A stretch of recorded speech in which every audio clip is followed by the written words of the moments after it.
What is going on, everybody? If you don't already know, I go by Philly Mike, host of the Philly Talk podcast. You probably watching this on the Philly Talk podcast and or watching it on Gate City Sports Talk. But we know what it is. It's Saturday, and it's not Philly Talk podcast and or Gate City Sports Talk when we do it on Saturday. It is officially the Battle Birds podcast. So, with that being said, go ahead and introduce yourself, Steve. What's going on, guys? My name is Steven Hyder. I have a YouTube channel of my own. Most of y'all already know it, Gate City Sports Talk. I always call it by channel. I don't know. I just like to confuse people. Listen, Philly Fresh is going to be here, guys. He was in the chat with us for a little bit, but unfortunately, he's having issues with we can hear him and everything, but we can't see him. So he's trying to reset it. He's trying to reset his stuff again. So he'll join us here in a few minutes, guys. All right, y'all, today's topic. Like, to begin with, guys, we wanted to make sure we get out here and we had an opportunity to talk to y'all. Even though Mike, myself, we're all a little pressed for time today, we know Saturdays are supposed to be the days where you guys get a chance to interact and talk with us. So although this might not be as epically long as some of our, previous podcasts, we're going to be here for at least an hour, guys, talking with y'all. All right, today's topic, this is what I want to talk about, guys. I spent some time, like, when I had a little chance here, and I was looking over some numbers to really try to get a feel for the Philadelphia Eagles, right, when it comes to the running back position. And I found some really interesting stats from Next Gen Stats when it comes to the running back position. And, this is all coming around the fact of, are we going to go get a veteran running back? Are we satisfied with what we got on roster? Do we give the young kids a chance? Like, all this stuff kind of comes into play this conversation, guys. But I will say this. There are some guys that snuck up on the list when I looked at things like efficiency rating for running backs. Efficiency rating, when you look at running back, guys, is the lower that number is, the more that running back's getting north and south. So they're not bouncing east and west as much, right? And then you look at things like time behind the line of scrimmage, okay? And another indication of how long are they dancing back there, right? And then you kind of pair that with their rushing attempts, their average yards, all that kind of stuff, guys. There were some guys that really shocked me, and one of them was Lesean Mccoy. Some of this has to do with scheme guys more so than the player himself. But I did see something that shocked me about Lesean McCoy. Now, the first thing I just want to throw it out there. This kid only had like 101 rushing attempts last year. Yes, I know I just called Lesean McCoy a kid. He is a kid compared to me.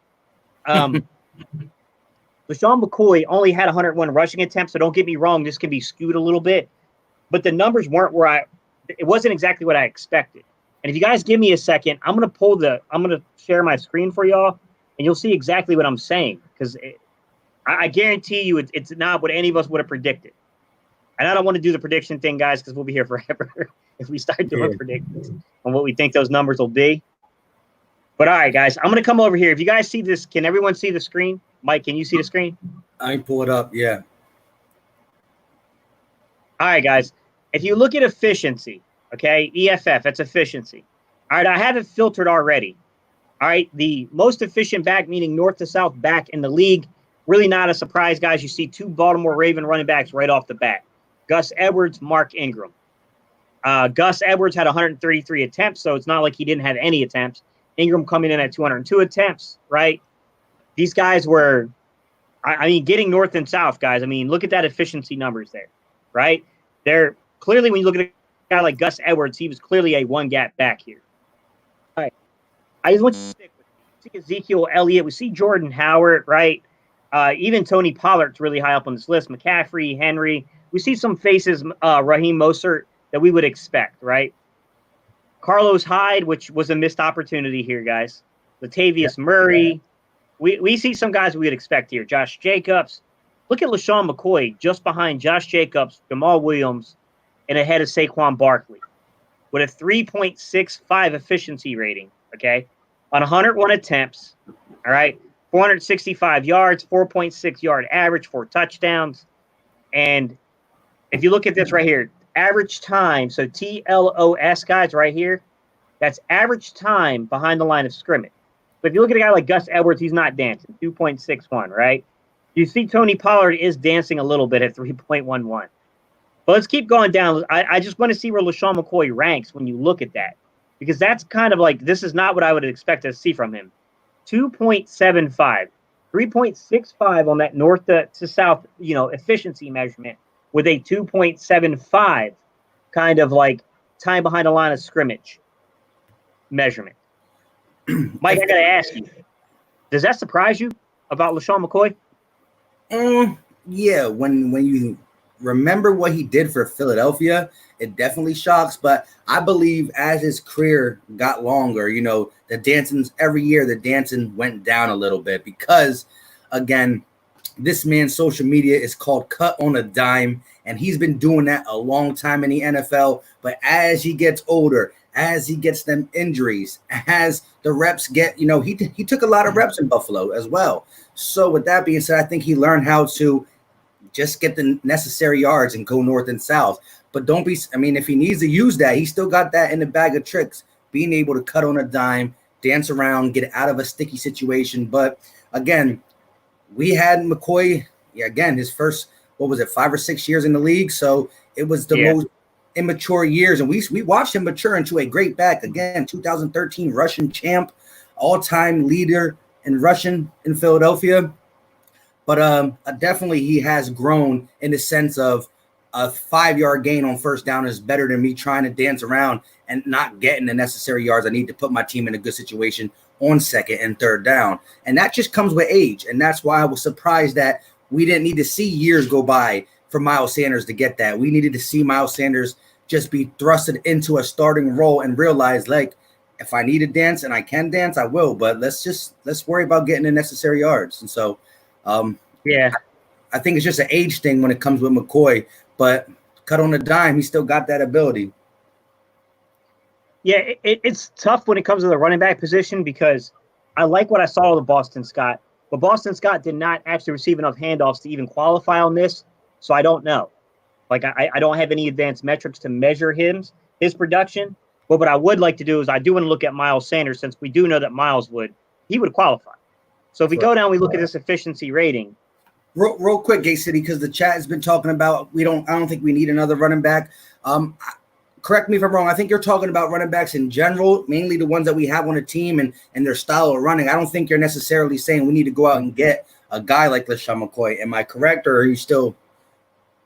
Yeah, no, it's not a definitive statement one way or another right now. I think it's a lot of unknown. I think when you look at running back is a stronger example of what we had the conversation with about defensive ends. Defensive ends, there's a lot of talent there, but there's also a lot of unknown at the defensive end positioning.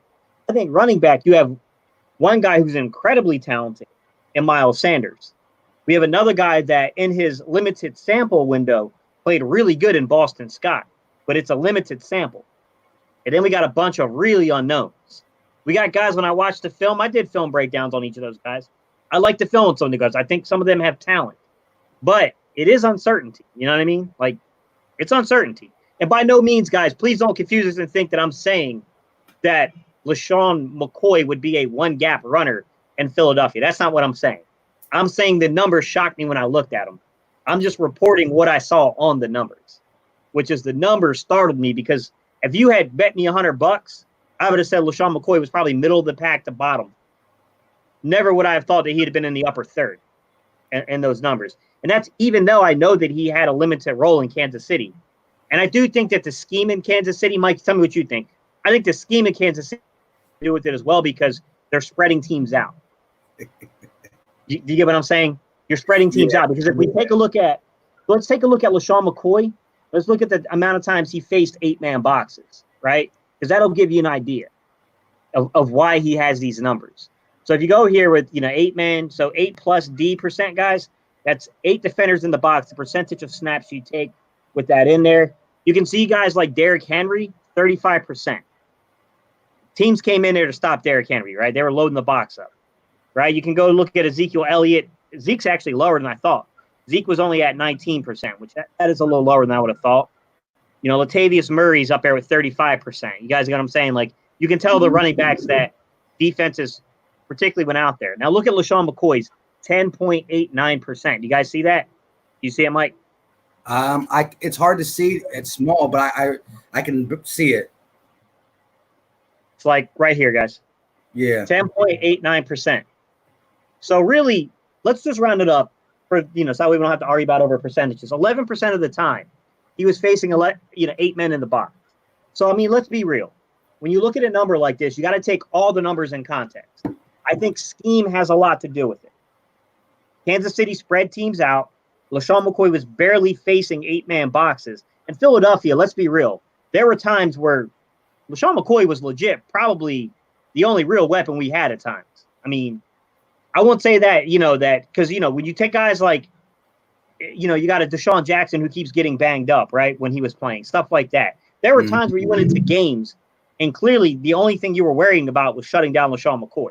Now, of course, when you had Macklin and Jackson in the game with them, that probably helps to spread teams out a little bit too. But I think that's a function of how many times that they were loading the box against them. That made him more into a one-gap runner. That's my opinion, Mike. I mean, do you differ with me on that? Do you think that it's age or do you think it's more scheme? I think it would be scheme. I think a little bit of both. I think running backs, as they get older, they start to lean on their knowledge, their vision, instead of their physical attributes. Like, I mean, McCoy did what he did because he was able to do it. I mean, cutting on a dime was what he did. As he gets older, he loses it a little bit. But again, Buffalo Bills, just think of how their team is. There's nothing fancy about Buffalo. They want to run and play defense. And if you're bouncing around, losing yards, I think the scheme in Buffalo was just get north and south. You're still, what was he in Buffalo, like 210 and all that? So yeah, physical and stuff. So I think it was more of, listen, we know you want to bounce, and he did a lot of that in Philadelphia. And if it worked, if it's a must, do it. But we want to run the scheme of getting north and south. So I thought they were drawing up a lot of plays where it would make it a lot harder for him to bounce around. He wasn't going side to side as much as he was in the Philadelphia Eagles scheme. You remember when you were talking to me about comparing Lesean McCoy and Miles Sanders? This is what brought this in my head, Mike, because I was kind of like thinking about how to do that video. And I went to go look at some, I was like, all right, let me go look at the advanced analytics. Let me go take a look at the film and see what I can pair and what I can find out. And like, I'm expecting, all the crap that Chip Kelly put in their head. He's not a one-gap runner. He doesn't get north and south. He dances too much. He doesn't fit my scheme. But then I go look at the advanced analytics, and mind you, Kansas City scheme, guys, all that has a lot to do with it. I was like, yo, like, what just happened? Like, that's not what I expected to see. But I do want to flip this, and I want to take a look at Miles Sanders, right? Because I don't think that – you guys have heard me say it. I don't think Lesean McCoy is the right fit in Philadelphia. I don't think that's the type of back we need. I would much rather personally – roll with what we got over bringing Lesean McCoy back. I love the guy. I would have loved to have seen him had a longer career in Philly than he had, but it's gone. You know what I'm saying? Like, that need for that style of back, in my opinion, it's gone. And by the way, Devontae Freeman's numbers weren't – I wasn't impressed, guys, with the advanced analytics on Devontae Freeman. But I do want to take a look real quick, and I'm going to look at Miles Sanders, right? Because we're going to talk about the Eagles running backs. The conversation really needs to begin and end with Miles Sanders, right, gentlemen? Correct. So look at LeSean. Go down to Saquon. You got Kenyon Drake. Hold on, real fast. Gates, catch me up. Okay, so I'm sorry, guys. I'm going to catch you. I got Miles Sanders queued up, guys. I'll go back to it in a second. So what we were talking about is Mike had asked me like about maybe doing a video, and this was like, God, Mike, you must have asked me this like what, maybe 2 months ago. It was a while ago, wasn't it? It was a while ago. Mike asked me if I could do a comparison video on like Lesean McCoy's running style compared to Miles Sanders, where the similarities were, where the differences were, and I was like, all right, it's like I was trying to build up to doing a video like that.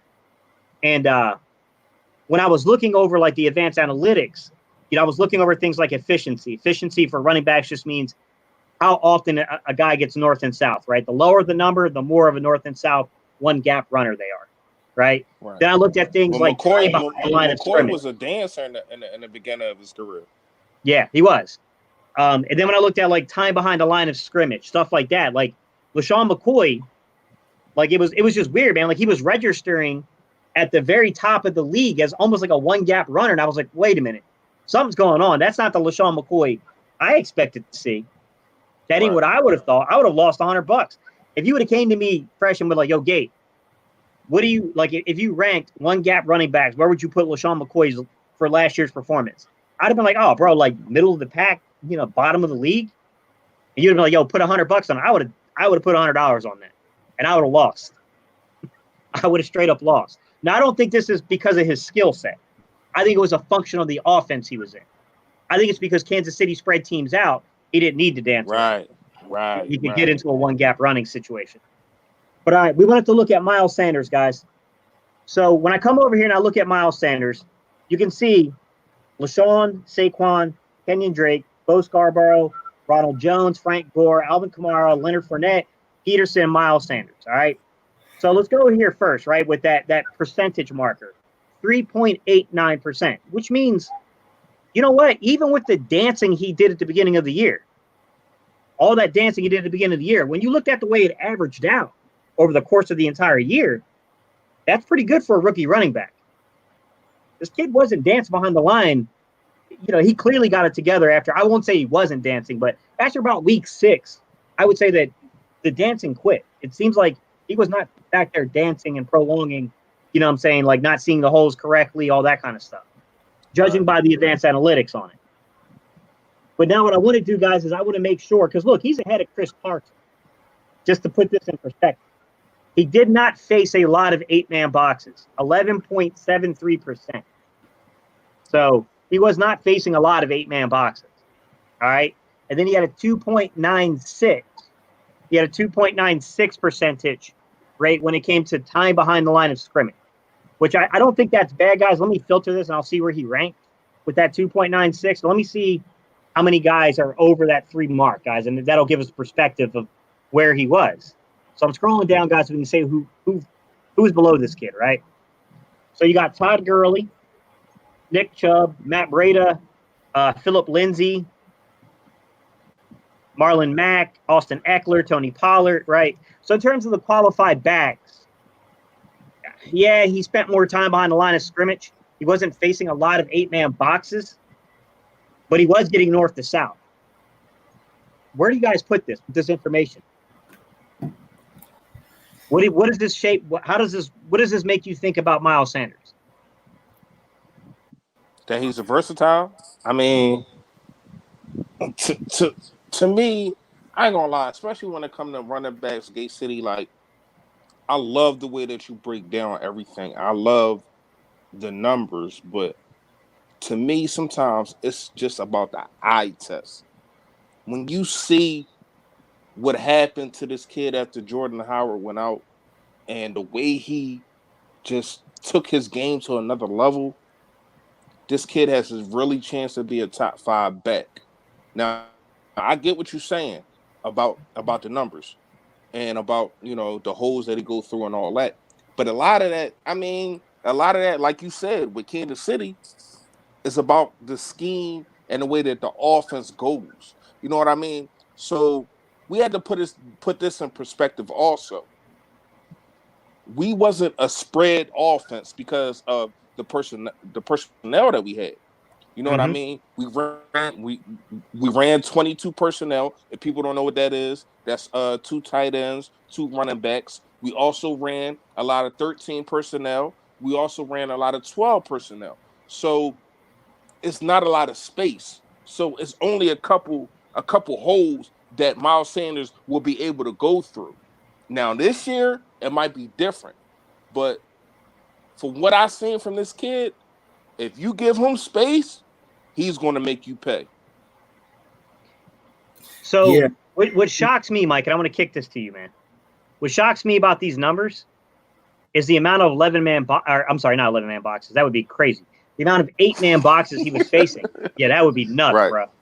They were not, 11%, 12%, 8-man box. Does that shock you, Mike, that teams didn't just look at Miles Sanders, especially after week 12, and say, take that kid out of the football game, put 8 in the box?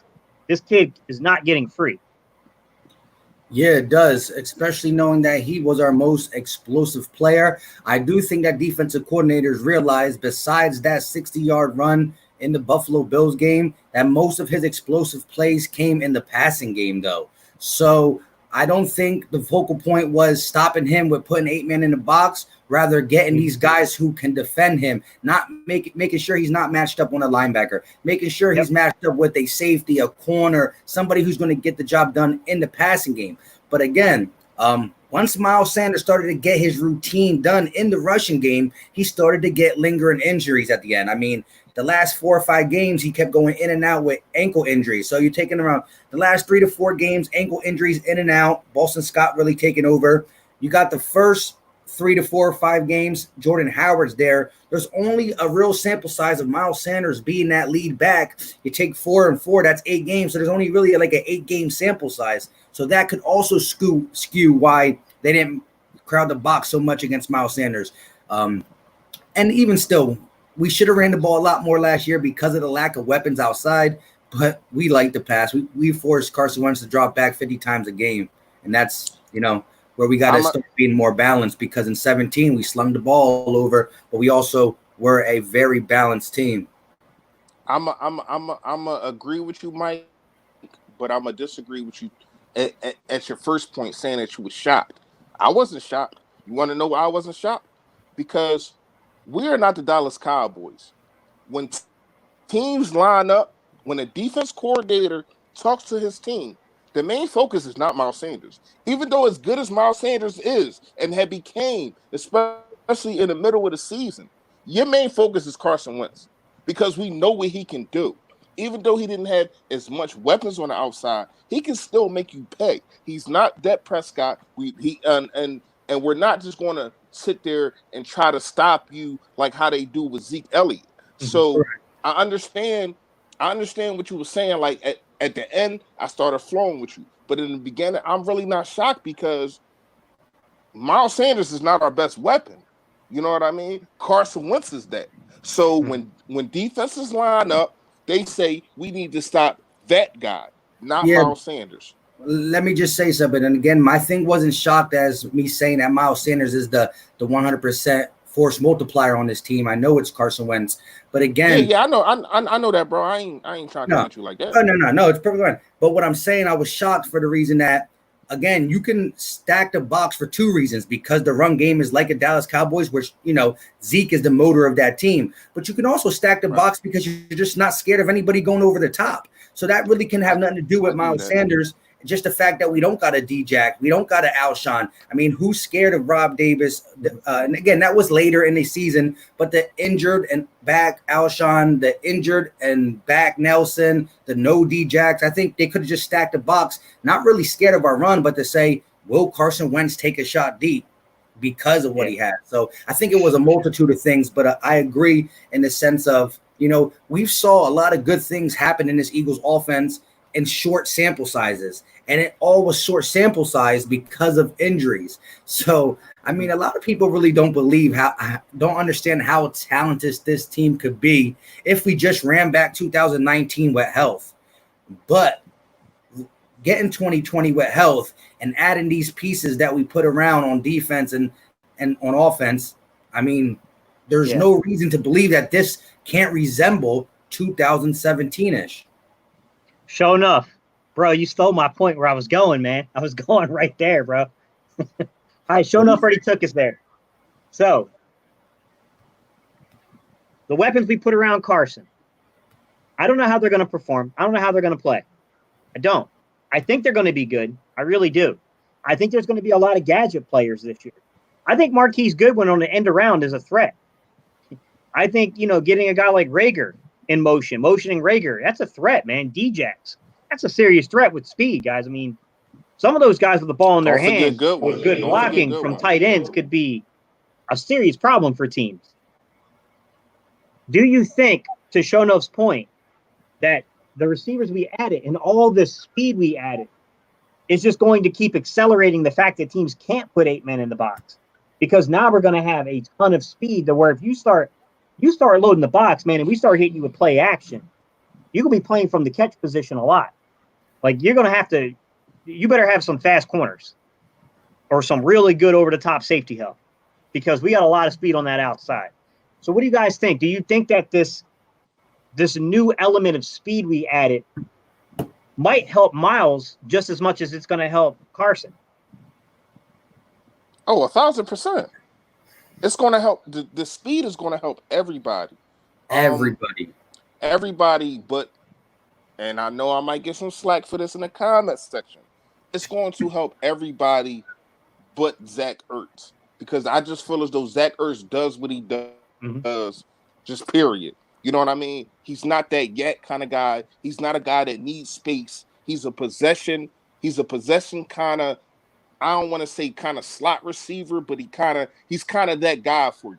He's the third and 7, the dude like that. So it might help him a little bit, but it's really going to help dudes like Miles Sanders and Dallas Goedert who can get yak, who can get yards after the catch, and with the space and being able to make people miss. Because let's keep it real. When we talk about speed and we talking about spacing, we're talking about one-on-ones, and we're talking about beating your one-on-ones. As much as we love Zach Ertz beats his one-on-one, but he beats it for a catch. He doesn't beat it for yak.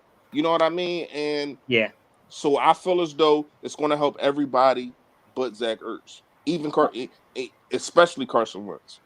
I just want to piggyback off of what he said, and I agree with everyone. And to elaborate more why it might not help a Zach Ertz, especially early, because still you're talking about week 1, week 2, week 3, going into the game. The defensive coordinator is still going to want to stop Zach Ertz. He still knows right now that's Carson's go-to guy. He knows that Zach Ertz can beat man-to-man coverage. Like Philly Fresh said, maybe not catch it and get yards after the catch, but he can catch it and move the chains while the guy's on his back. With that being said, double teams coming to Zach Ertz. When he got doubled last year, nobody in the offense could beat one-on-one coverage. If you doubled Zach, if you doubled Miles, you couldn't have Deontay Burnett and Rob Davis and Nelson Aguilar and Mac Hollins and all these guys beat one-on-one coverage. But can Deshaun beat one-on-one? Yes. Can maybe Rager beat one-on-one? Yes. Now Dallas Goedert playing more 12-man. Can he beat it? Yes. So as the season goes on, we start to lose Zach Ertz as that main focus. And so you're going to have games where you just like Zach Ertz, MVP, 100 yards and 3 touchdowns. Next game, Deshaun, 6 catches for $115 touchdown. It's going to be able to rotate who's that star player, because you're going to be able to say, well, he got the one-on-one matchup, let's exploit it. He got the one-on-one matchup, let's exploit it. Pick your poison. What are you really going to do? Now they're so focused on guys like Ertz, Goddard, Rager, Jackson, Goodwin. Now you can't put a corner on Miles Sanders, so he's matched up with a linebacker. So it's going to be able to really help everyone. And in the beginning, Zach Ertz will be the least amount of help, because Zach Ertz is going to be drawing the attention to help the other guys. Right. Yeah. And it's crazy because in 2017, that's what kind of team he was. Pick your poison, because we will beat you in a run. We were third in the league in running the football. We will beat you with our tight ends. We will have Torrey Smith run a deep route, even though sometimes he dropped the ball. And we had dudes like Nelson Aguilar step his game up. Well, I can't call him Nelson Aguilar anymore. He's AAA, Aguilar alligator arms. For everybody, from now on, I want y'all to call Aguilar AAA, Aguilar alligator arms. So we had AAA, we had Corey Clement, we had dudes that can move the chains, but not also move the chains, but get yards after that. So I think we can get back to that. The only thing I really think he can't say it. He can't say it. It's Apple this time. It's Apple this time. He said he likes to keep them. He likes to keep the change it up every once in a while. Yeah. I like to fluctuate. But damn, what I was just saying, man. Charles always throwing me off. But basically what I'm saying is I think we can get back to that, but the only thing that we missing, and I really think, and comment and let me know if y'all agree, we still missing that power back. Now, who knows if Holyfield is that guy? Hopefully he is, but I'm talking about a veteran, proven power back like we had it. LeGarrette Blount was so efficient to this offense, to how it ran. Remember, in San Diego, do we know that LeGarrette Blount is the only he was the only player through the whole playoffs and the Super Bowl to have a touchdown? The only player. He had to run a touchdown versus versus Atlanta. The only touchdown we had. He had a running touchdown versus the Vikings. He had a running touchdown versus the Patriots. That was the only player that had a touchdown in every single postseason game that we had. He was so efficient to this offense, and we need somebody like that, man. I agree with you. Look, I don't know about the power back positioning. We got two really young kids that their college film looks good. Key word here, college film. College, right. And even in one of them was the featured back in college. The other one was the changeup. He was the power back. He was that thunder to that lightning in Georgia. I mean, I don't, you know what I'm saying? Like, there's so much unknown there. I like the kids. I'd love to see these kids get an opportunity. But I will admit, it was hard to watch not only Jordan Howard get out of town, and I can't blame the Eagles, because I don't blame them for going 10 mil on Jordan Howard. I thought that was a little much too. But I do feel like we probably could have locked him up for less before the end of the season had we just got, been proactive about it. Right. And I also, I feel like we let Carlos Hyde get away. I'm going to be honest. I know some people don't like Carlos Hyde. No, I thought he was a great fit for Philadelphia and what we needed. And I don't even understand Carlos Hyde's thinking going to Seattle. You think they're pulling Chris Carson out on short yardage? What the hell are you thinking? They're not, bro. You're going to collect dust there. Maybe that's what he wanted. I don't know. Maybe he wanted to check. Maybe everybody else wasn't trying to pay him what Seattle wanted to pay him. Yeah. This is a good one. I want one of y'all to answer this, or I could. He said, "What about the teams countering, double teaming Deshaun Jackson and Ertz, and taking their chances with the rookie and the rest of the team?" Depends on the formation. Depends on the defense. If you're doubling, so here's the problem. If you're running single high safety and you're doubling, how are you doubling? Are you using a hook defender to double? Are you doubling with that high safety? Because that's going to open up a lot of holes in your defense. And a good enough quarterback like Carson's going to pick you apart if you do that. Now, the most obvious way that you would probably double is to probably run something like a cover two. The problem with running a cover two is, man, the tight ends can eat you across the middle on a cover two. Anything in between the hashes, and that's pretty much the strength of Wentz and our offense, is be able to work that middle of the field. I don't know that it's going to be easy for teams to do that. If I was a team, I would I would bracket my coverage. I probably would use my hook defender a little bit. I'd rather get caught by my hook defender than my safety. I give up 7 or 8 yards, who cares? I give up 20 or 30 yards, that's a big difference. You know what I mean? To be real with you, if they start doing stuff like that, it's really going to open up things for guys like Miles Sanders. Rager has to live up to it. I think Rager can beat one-on-one coverage. I really do. I think that would be a mistake to leave Rager one-on-one unless you're going to take our best corner, a skilled corner in the NFL who's been in and out of it all, lock him on a guy like Rager, and then bracket, like Mike was saying, a guy like D-Jax. If I was an opposing D coordinator, that would probably be something I would do. But you got to keep in mind, guys, we have a lot of speed on this football team. Those aren't the only two guys that can run. Correct. And I want to say this. You got Goodwin. There's a lot of guys with a lot of speed on this football team. Yeah. And speed ain't always everything, but in the sense of when you double, speed is a key component of beating man-to-man coverage. You know what I mean? Exactly. Especially when the defense don't got catch-up speed. So that's why you got listen, when the Chiefs spread it out, the Titans last year tried to double Tyreek and double Kelsey. And what happened? Watkins started eating, who was not eating the whole season. Robinson was eating, who was not eating except for when guys like Tyreek Hill and them are out. What's that other guy, the rookie they drafted?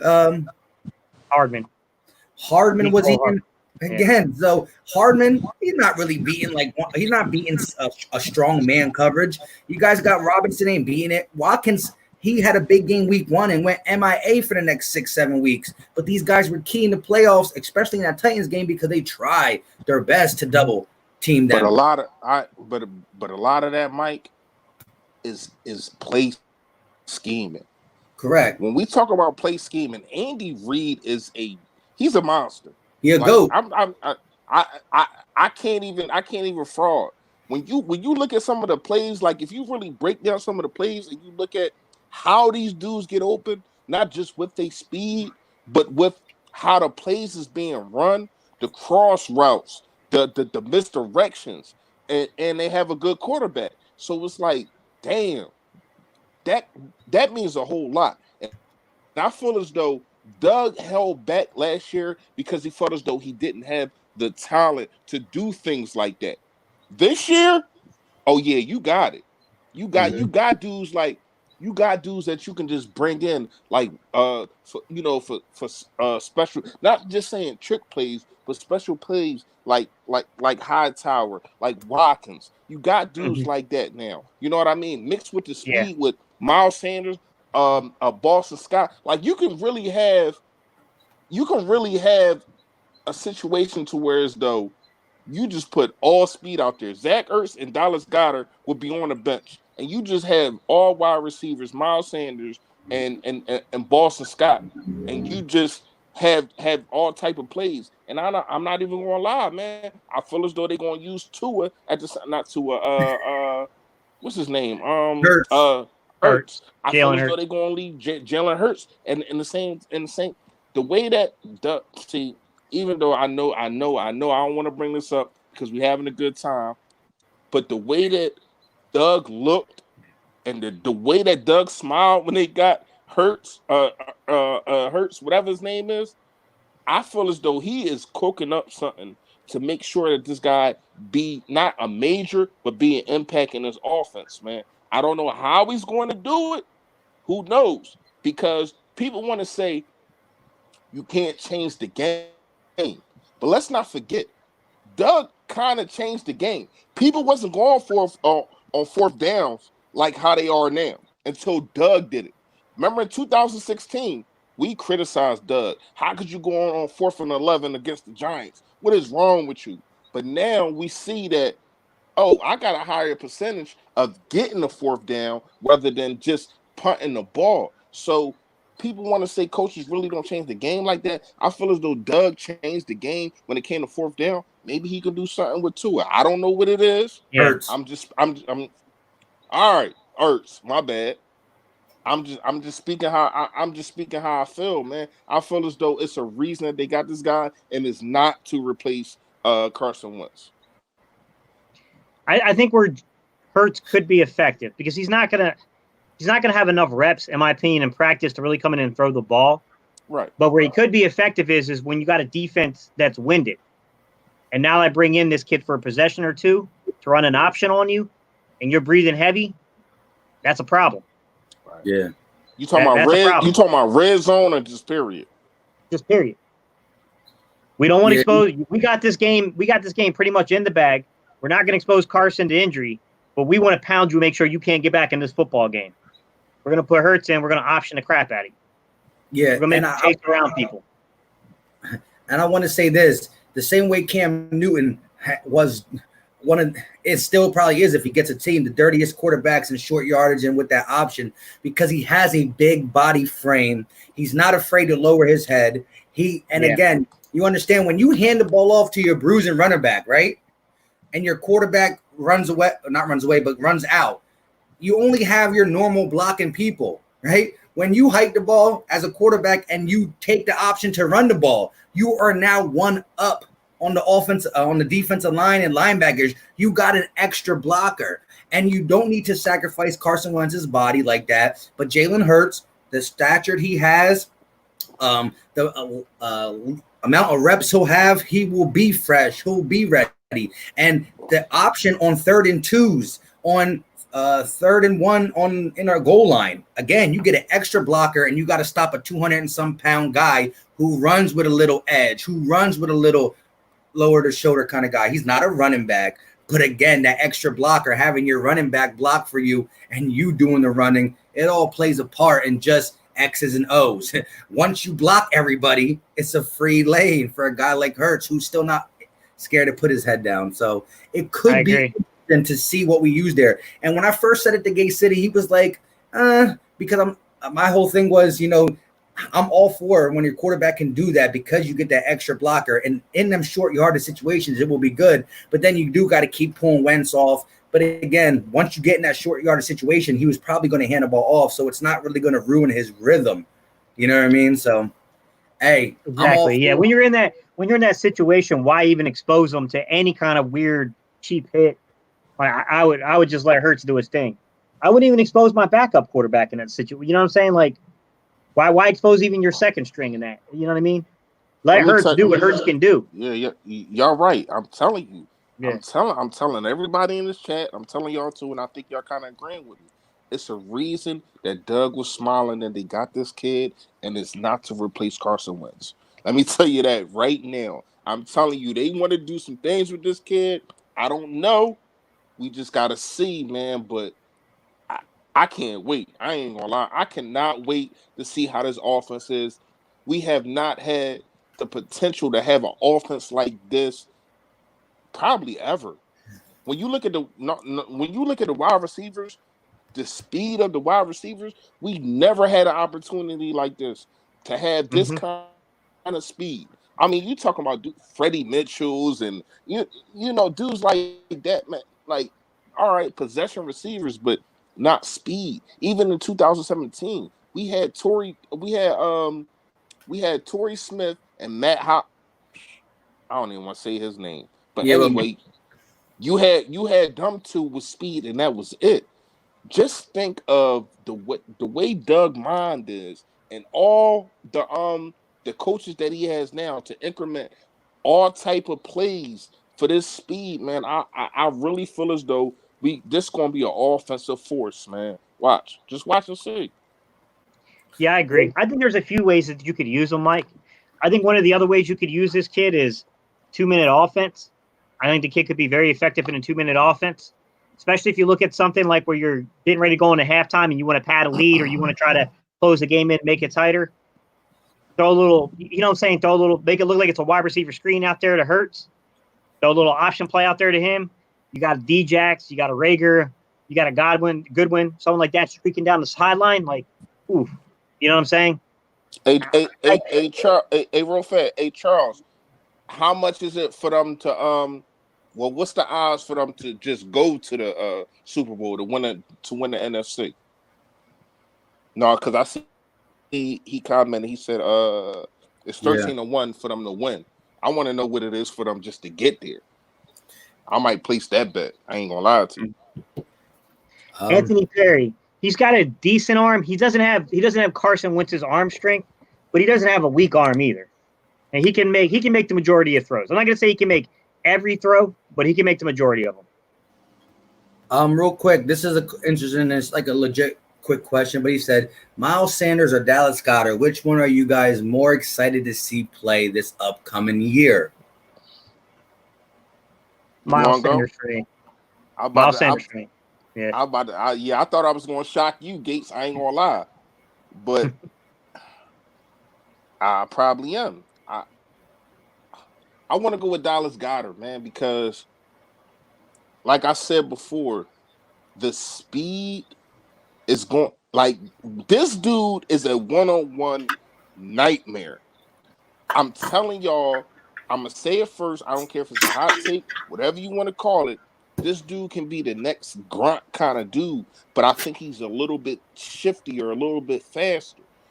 The physical ability of Dallas Goedert is second to none, man. And when you seen what he did 2 years ago when he was a rookie in a Dallas game, when he was one-on-one and they called that bull crap play and he ran for a touchdown. I think we're going to see a lot of things like that. I think we're going to see a lot of 30 and 40-yard touchdowns. Not a lot, but I think we're going to see about 4 to 5, 30 and 40 yard touchdowns from Dallas Goedert, man.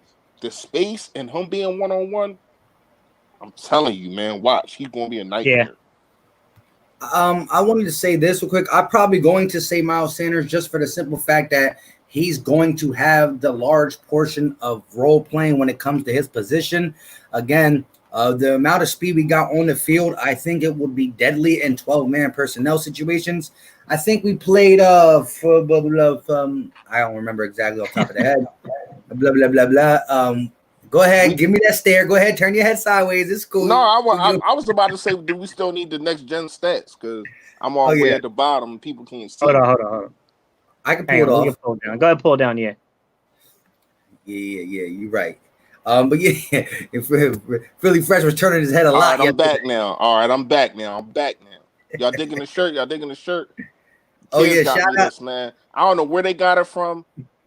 They won't tell me. This joint dope. You hear me? Like, this joint dope. But go ahead. Nah, shout out to that shirt. It's a tough shirt, and kids know how to make things happen. They know, and it's good when they know that you love the Eagles so much. They go out there and get anything Eagle wise. They know you're gonna love it. You know what I mean? I ain't gonna lie to y'all. My middle daughter, I don't know how. I don't know what happened in her life. I don't know who she talked to in school. She is a Dallas fan, and I can't change it. I can't change it. I don't know what to do. How old? She is 11. There's still time. I hope so. Because by the time she get 15, I'm gonna have to kick her out. You hear me? Yeah, because once she gets she got to go. Teenage years, she won't change her team. So, but it's crazy. I'm like, why are you a Dallas fan? She like, I like the star. I'm like, all right. Do you know any players that play for Dallas? No. Do you know the coach? No. Do you know anything? No. I like this. She just likes the star. You know what I mean? So it's like, I gotta deal with this, man. But I'm gonna keep pumping the Eagles fight song in her head when she sleep, all that kind of stuff. So she's gonna become an Eagles fan, man. Don't worry. Philly Fresh out there at dinner talking about, nah, man, mashed potatoes are for Eagle fans. I'm dead. Shout out to Nate. I'm gonna say his real name. You know what I mean? He's changing the name up. Shout out to Nate. He was on the Philly Talk podcast yesterday with all the other guys. Real quick, shout out to everybody who was on that. Like I said, the way they got into that is I have a channel membership. There's 3 different levels.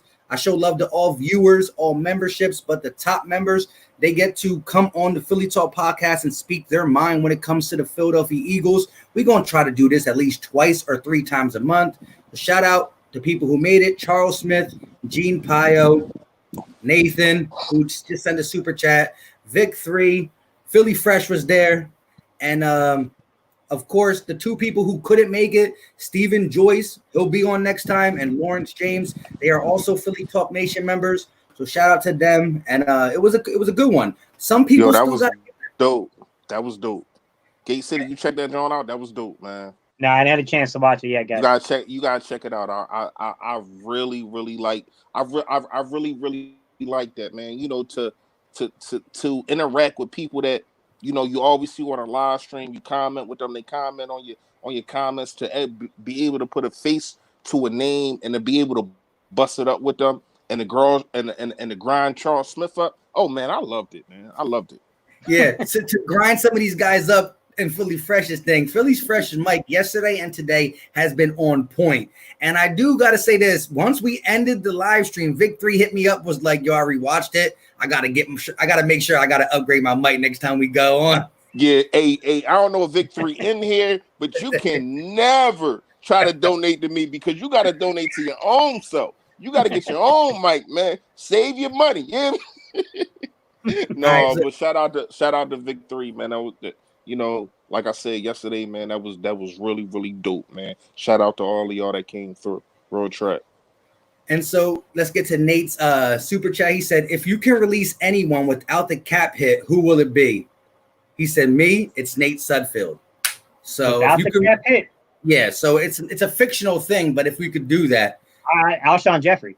Alshon Jeffrey's like, that statement just blinks him. I'm surprised he didn't say Jalen Mills. Oh yeah, why not? He hates him. Yeah. The Gate City, to get some context in that real quick. We asked about a player we want to trade, just blah blah blah, and he was like Jalen Mills, and everybody was giving backstory of why, and he was like, because I just don't like him. You don't like Jalen Mills? Yo, he hates Jalen Mills. Like you can see it in his face when he said his name. Green Goblin. The Green Goblin. The Green Goblin. The Green. Nah, he ain't messing with him. Hold up, Fresh. He kind of feeling how you are. He said my son's a Cowboy fan. Hey, I see a couple of people in this joint talk about that. I don't know what to do, man. Give me some info. But hey, Vic, I'm not taking my daughter to the link with some what'd he say? Take it. Nah, I can't do that, man, because then I'm gonna end up fighting. You know how I go, man. People get drunk, they say all type of kind of stuff. Nah. Yeah. Even though she might be a Dallas so-called fan, she's still my daughter. Oh yeah. Listen, I mean, the crazy thing is, yo, my mic is not an issue anymore. This been two long streams, you know, that I've been going through with no issues at all, man. So my mic is not an issue anymore. But shout out to you. Oh, he give me that clap. He give me that clap back though. He's talking about your clap back. Yeah, I know. Charles Smith says, appreciate the super chat. He said, my apology, guys. I watched it again, and my stream was the one where the noise was coming from. Somebody decided to wash dishes. Yeah, there was that time in here where it was like a good 2 minutes where it was like nobody could hear each other because it was just like clank, clank, boom, boom, clank, clank, boom, boom. And the crazy thing, Philly Fresh, I was trying to low key find it because I was muting people's mics to see if when I mute their mic, it stopped. But for some reason, I muted Charles Smith's mic and it didn't stop, so I couldn't detect it. But it wasn't only too. Listen, it ain't sound like somebody about this. It sounded like somebody was running a restaurant in that joint. You heard yelling, you heard orders being called, dishes being washed, all type of stuff. You heard pick up on aisle 9. Hey, Mike, that joke got serious in there. I ain't gonna lie to you, bro. It was pretty loud. I was like this again. I'm down here trying to narrate the whole thing. I'm like, all right, let me mute this mic. I'm trying to look at at people's faces too to see if they're like trying to see what's going on. Everybody's just calm, cool, everybody chilling. I'm like, what the heck going on? Yeah. Hey, yo, you gotta watch that. Hey, Gates, you gotta watch that joint. I'm telling you, man. It's funny. All right, but yeah, shout out to everybody who joined. Like I said, all the channel members from the Philly Talk 24/7 to Philly Talk Grinders to the Philly Talk Nation, just to the subscribers to Philly Talk Podcast. Appreciate you. I know Gate City and Philly Fresh appreciate you guys too. And with that being said, let's just talk about this for a second. Wherever you're watching it, make sure you just click off the live stream button real quick. The live chat. Smash that like button and come back and chill out and talk with us. We appreciate the like. And shout out to whoever disliked my video. They disliked it in the first 5 minutes of me putting it up. So we were 20 minutes from going live and I already got my one dislike. So shout out to that person. Whoever dislikes it, they got the post notification bell turned on. So I appreciate you. But it's all love. Let's get back to some Eagles talk. I mean, that just means they love to hate. You know what I mean? They love to hate, man. Mm-hmm. D'Angelo Adams says somebody else was asking about I think it was 2020. He asked us about why the Eagles won't release Alshon yet if it's his injuries. And partially yes, but I don't think that's the bigger concern. I think it's the money from the dead cap. There's ways where they can pretty much write this off to where it'd be almost a zero impact. But if they just put him on IR, if they can just put him on the PUP, find a trading partner for the kid if he gets healthy. I don't think anyone's going to trade for the contract personally, but we'll have to see. I think they just want to wait it next year, in my opinion. Yeah. I've seen it. For he said, I appreciate you. Go ahead, you can read it. I ain't reading that, man. You get the heck out of here. I wash my hands all the time. Hey, listen. Yeah. All right, hey, Gates. Just so you informed, let me tell you what happened. I had my AirPods in, right? I went to the bathroom. I forgot I had my AirPods in, so you can hear me going to the bathroom.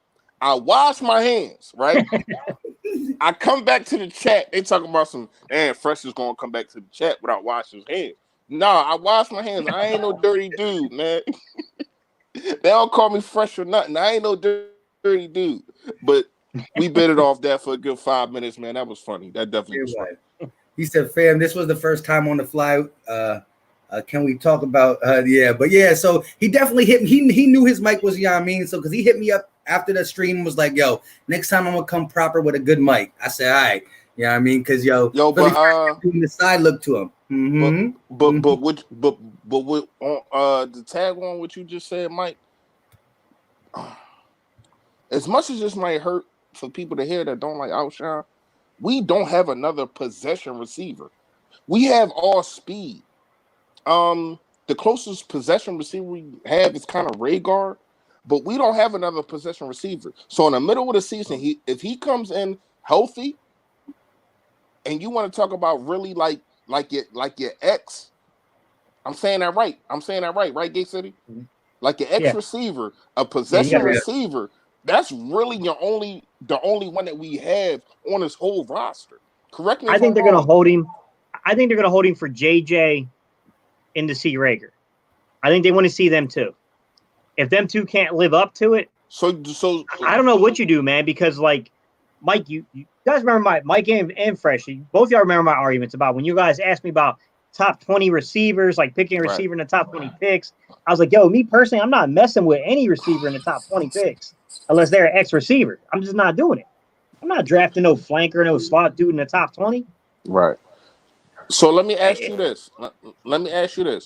Do you think that what position do you think Rhaegar is automatically going to be? We understand he'd probably be the X when the season starts. But what position? Huh? I think it's his natural position. What? I didn't hear it. Flanker.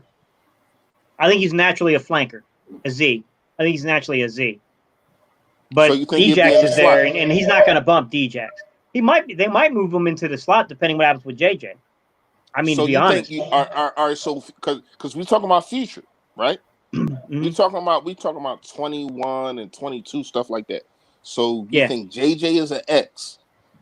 Who was your Y? Somebody like Watkins or something like that, and then you're gonna have.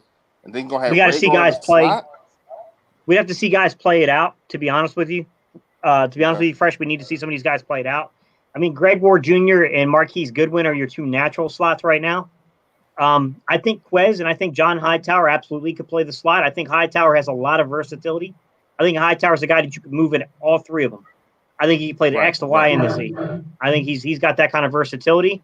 I'll say the same thing for Rager. I think Rager has that kind of versatility. He the tallest out of them three, meaning Watkins, and Rhaegar, and him, right? He the tallest out of them. I think so. Yeah, they're all pretty. Yeah, they're all like Watkins and Hightower are really close in height, but yeah. Okay. It's hard to say. I don't know. Mike said that he heard it's Watkins. I don't know. I mean, I know they're really it's close hard because when they list it, they don't really list them how they really are. But we do know that Rhaegar is the shorter out of everybody. Yeah. What's it called? Do you know how they always give or take? So Huh? They that was a weird delay. That was my phone. That was me. My bad. So Rager, they give or take, he's 5'10", 5'11". They give the what do you call it? Hightower 6 or 6'1", and then you got the 6'1", 6'2" talk for Watkins. But yeah, that's why I think Watkins can play that X at 6'2".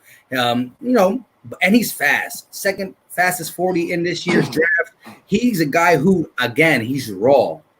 I think he's a guy who 2 or 3 years from now we can say he could be holding a nice story to his name. The story being a late 6th-round pick is now one of the best playmakers on the Eagles. I'm not sitting here right now saying that he's automatically going to be the best player on the Eagles, but I'm saying he got to work for it. Could develop there because he has that type of talent. He came out as a junior. He missed 2 games last year and still put up numbers. Again, Mississippi State, that's where I think it was. It's not the best, but once he turned from a Golden Eagle to a Philly Eagle, and I love the kid's energy. So I'm ready to see what he got.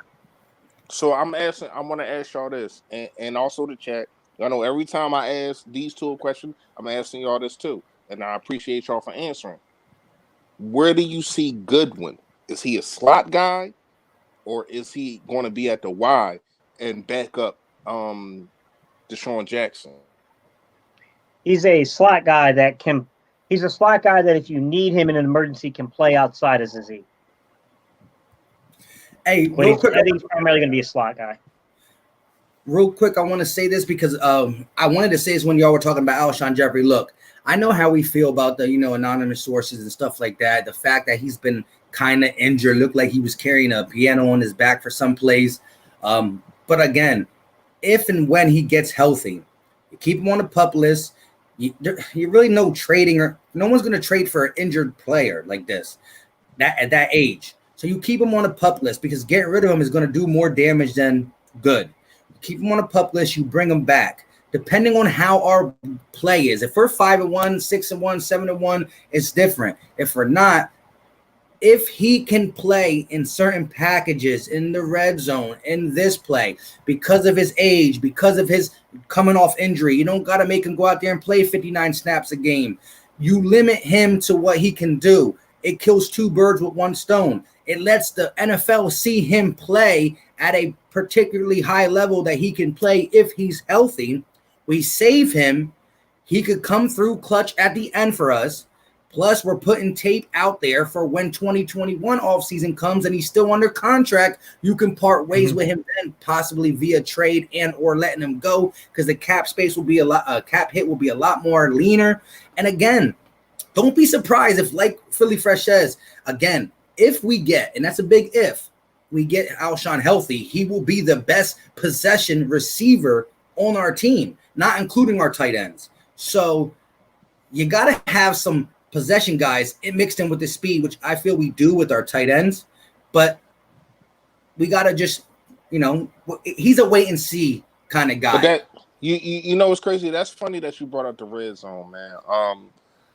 I've been doing my due diligence and looking at, because we all know Carson Wentz the last 3 years has been the best quarterback in the red zone, but a lot of that is because of Zach Ertz and guess who? Alshon Jeffrey. This guy is a big target. His target range is off the Richter scale. We understand that, like you said, he was running like he had a piano and a refrigerator on his back, and like he was looting out this joint. Hey, real fast. I'm gonna get back into what I was saying, but everybody that's in this chat, Kara, everybody, man, I want to shout y'all out. I don't know who it was. I think the comment got deleted, but when I was late last week, somebody said that I was out there looting or some crazy stuff, and people got on them. I want to shout everybody out that got on, whoever that was that said it. I don't know what they said because I couldn't read the comment, but I watched the live stream. I want to say like 3 days ago, like the whole thing, even when I wasn't on there. And I seen that people was coming at this dude. Like I said, I don't know what he said. I don't know what happened. But shout out to y'all, man. I appreciate it because y'all don't know me personally, but y'all know I ain't into no bull crap like that. So whoever said it, you a sucker for that. You know what I mean? And whoever defended me, I appreciate it. Now back to what I was saying real fast. Alshon Jeffrey, hands and the range of his hands is off the Richter scale. We understand that it's like, like you said, it's like he running with a piano on his back. But at the same time, when we talk about in the red zone and you only gotta go 10 yards or 5 yards and you need big hands, somebody to snatch that ball out the air, Alshon Jeffrey can still do that. So let's not try to act like he's just some guy that can't play football anymore. I understand that, a lot of people probably still mad at him about the New Orleans situation or whatever the case may be 2 years ago. But let's not forget the pass that he caught from Nick. A lot of people want to say that was a great throw by Nick Foles. That was a better catch by Alshon Jeffrey in the Super Bowl. That touchdown catch was amazing. So let's not forget the hands that Alshon Jeffrey got, man. Hey, real quick before I want to kick something over to Gate City on Alshon Jeffrey take. Look, it's a win. It's a no-brainer really, because if you let Alshon Jeffrey go right now, we're losing a player. If you feel like he's done, it's cool, but you're also hurting the cap. We're really destroying it for we're hurting it for no reason when you can keep him on the PUP list for a pretty long time. I think it's 9 weeks on a PUP list you can keep him on for. Yeah, I think it's I 6 to think you can 9. keep them 8. It got to be I at think least it's 8. 6 weeks. It got to be at Yeah, least 6 weeks. 6 to 8, right? Fresh, I Six, Yeah, think. I think it's 6 to 8. Yeah. Yeah.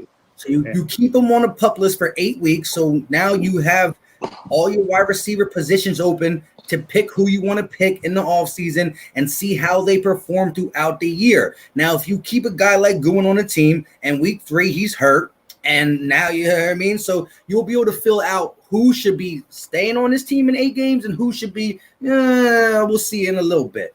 With that being said, you bring him back, you can put game film on tape of him doing things in small sample sizes, because coming off an injury, that's going to increase his trade value. So in 2021, now you have two options. He will not be here past 2021. I think we're going to keep him on the pup. I think we're going to use him in key situations. And in 2021, now is going to be good enough to let him go. And or now we can trade him for a 4th, 5th, or 6th round pick, maybe, depending on how good he plays. So it's a win-win. There's no reason you keep him on a pup for half the lit. And again, if the receivers are doing so good, then you get them off the pup. There got to be somebody who's not doing good, and you work it out, especially with the 2 extra spots.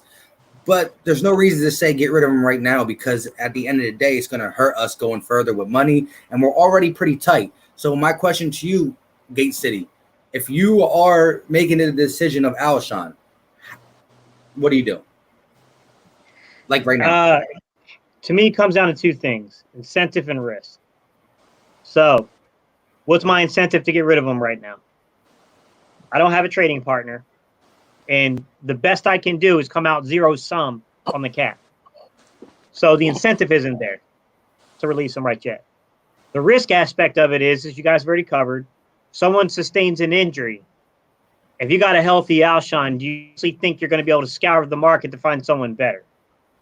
I think that would be hard to say. Now, I will say this. My question isn't what do you do to begin the year, because I think that's a pretty obvious one. You're going to put him on the pup, possibly the IR. My question is, what do you do when he's healthy and eligible to return? If the receiving position is doing well, I'm not saying great. I'm saying if it's manageable, it's doing well. Young guys are taking steps. They're looking like they might be legitimate contributors. What do you do if there's no injuries? You get what I'm saying? Yeah. I don't know. I think that's what's going to make it really hard to trade him.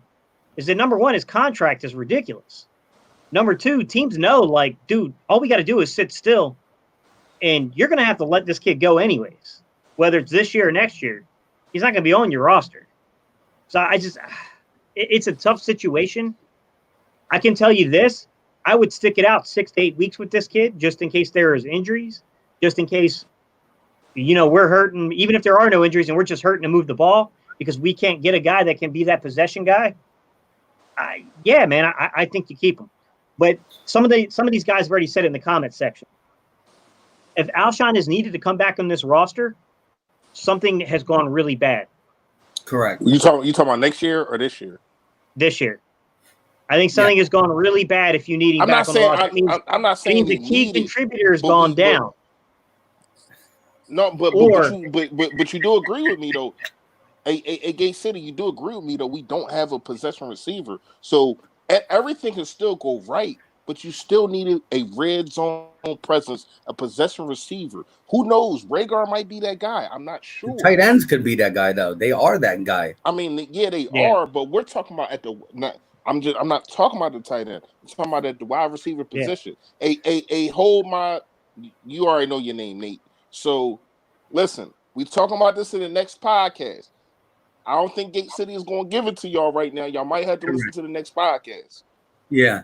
Hey guys, we're working on that for the podcast episode that we're going to release this week. Correct. So I'll give you my perspective on it, man. We don't know. We don't know if JJ will be the answer. We don't know if Rhaegar will be the answer. We don't know if Hightower will be the answer. Those are the 3 guys I would look to immediately to say, like, probably could play the X. Or Watkins. Probably. I don't know if Watkins is an X to me, Mike. Right. I think he's more of a Z. Hey, sure enough, you right. You right, sure enough. JJ can be. He can be. Yeah. So now that's why I would keep him. Now that's why I would keep him. Now that y'all bringing that up, I do gotta agree with you. If JJ is not that guy, then we do got a problem. You're absolutely right. You're absolutely right. Because I don't know why, for some reason, I forgot about him. Probably because he only had 10 catches last year. We're gonna keep that on a down low, but that's probably why. Mm-hmm. Like, he only had 10 catches last year, so I kind of forgot about him. You know, Greg Ward outperformed him and only played in 4 games. You know what I mean? So it's like, tough, man. It's a tough decision because here's the thing. Do we really understand that Greg Ward outperformed JJ? Do y'all know that? Yeah. Like, that's crazy. Yeah, he absolutely did. Yeah. That's crazy come on, when dude. we think about it, man. I don't want to mention this receiver's name, but he beat JJ's entire season stats in one game. A receiver we could have had, by the way. This is what I'll say. Alshon went healthy, in my opinion, Fresh. When Alshon is healthy, as an overall, I'm not talking about explosiveness. I'm not talking about that because, of course, Djax is that guy. But as an overall receiver, when healthy, he's the best. He's the best that we have on that lineup. He's the best we got on that roster. But we've invested so much in all these other players. Who do you give up to bring them back unless they're not ready? And you're not worried about losing them. You know what I mean? Like, that's the difficulty for me is that, you know, unless someone gets hurt, of course you want Alshon Jeffrey. If one of these guys just does not live up to the potential, which is going to be bad, it means JJ is probably really not living up to that second round pick. It's such a tricky situation, man, because I think things go downhill real quick if we have to rely on them. I think it means something ain't right. That's going to be the problem, and I don't think we can't afford to have Carson Wentz pulling miracles out of what again. Like, we need to produce this year around him. In my opinion, if we're going to be legit Super Bowl contenders, the talent around Carson's got to be better. Okay. Than what, and that's not saying much because, I mean, let's be real. I mean, the bar's not very high from last year in terms of the talent around him. No, he's not going to. Yeah. Hey, so right now I got a Rams fan and a Giant fan in my chat going off, and these guys keep timing them out. Look, I can only say, who that? Oh, you all up on our chat. It's my daughter. I'm gonna call you back on. No, not the daughter. That's a Dallas fan. All right. Yeah. I'm gonna call you back. Say hi to the chat. What's good? Hi.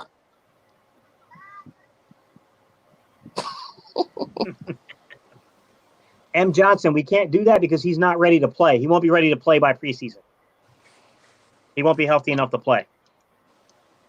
Who you talking about? Oh, you talking about Alshon? Yeah. Hey, I just want to say this again for my chat. Look, if a Giants or Cowboys fans or a Ram fan or Packer fan come in here and they're just talking, a little bit crap about the Eagles in general, let them talk it, because at the end of the day, sports comes with talking crap. But if it's getting personal, the cursing, we got some kids in here who are 13, 14, 15, then I understand you can delete it. But, I'm all about the freedom of speech type thing. I'm also about the look.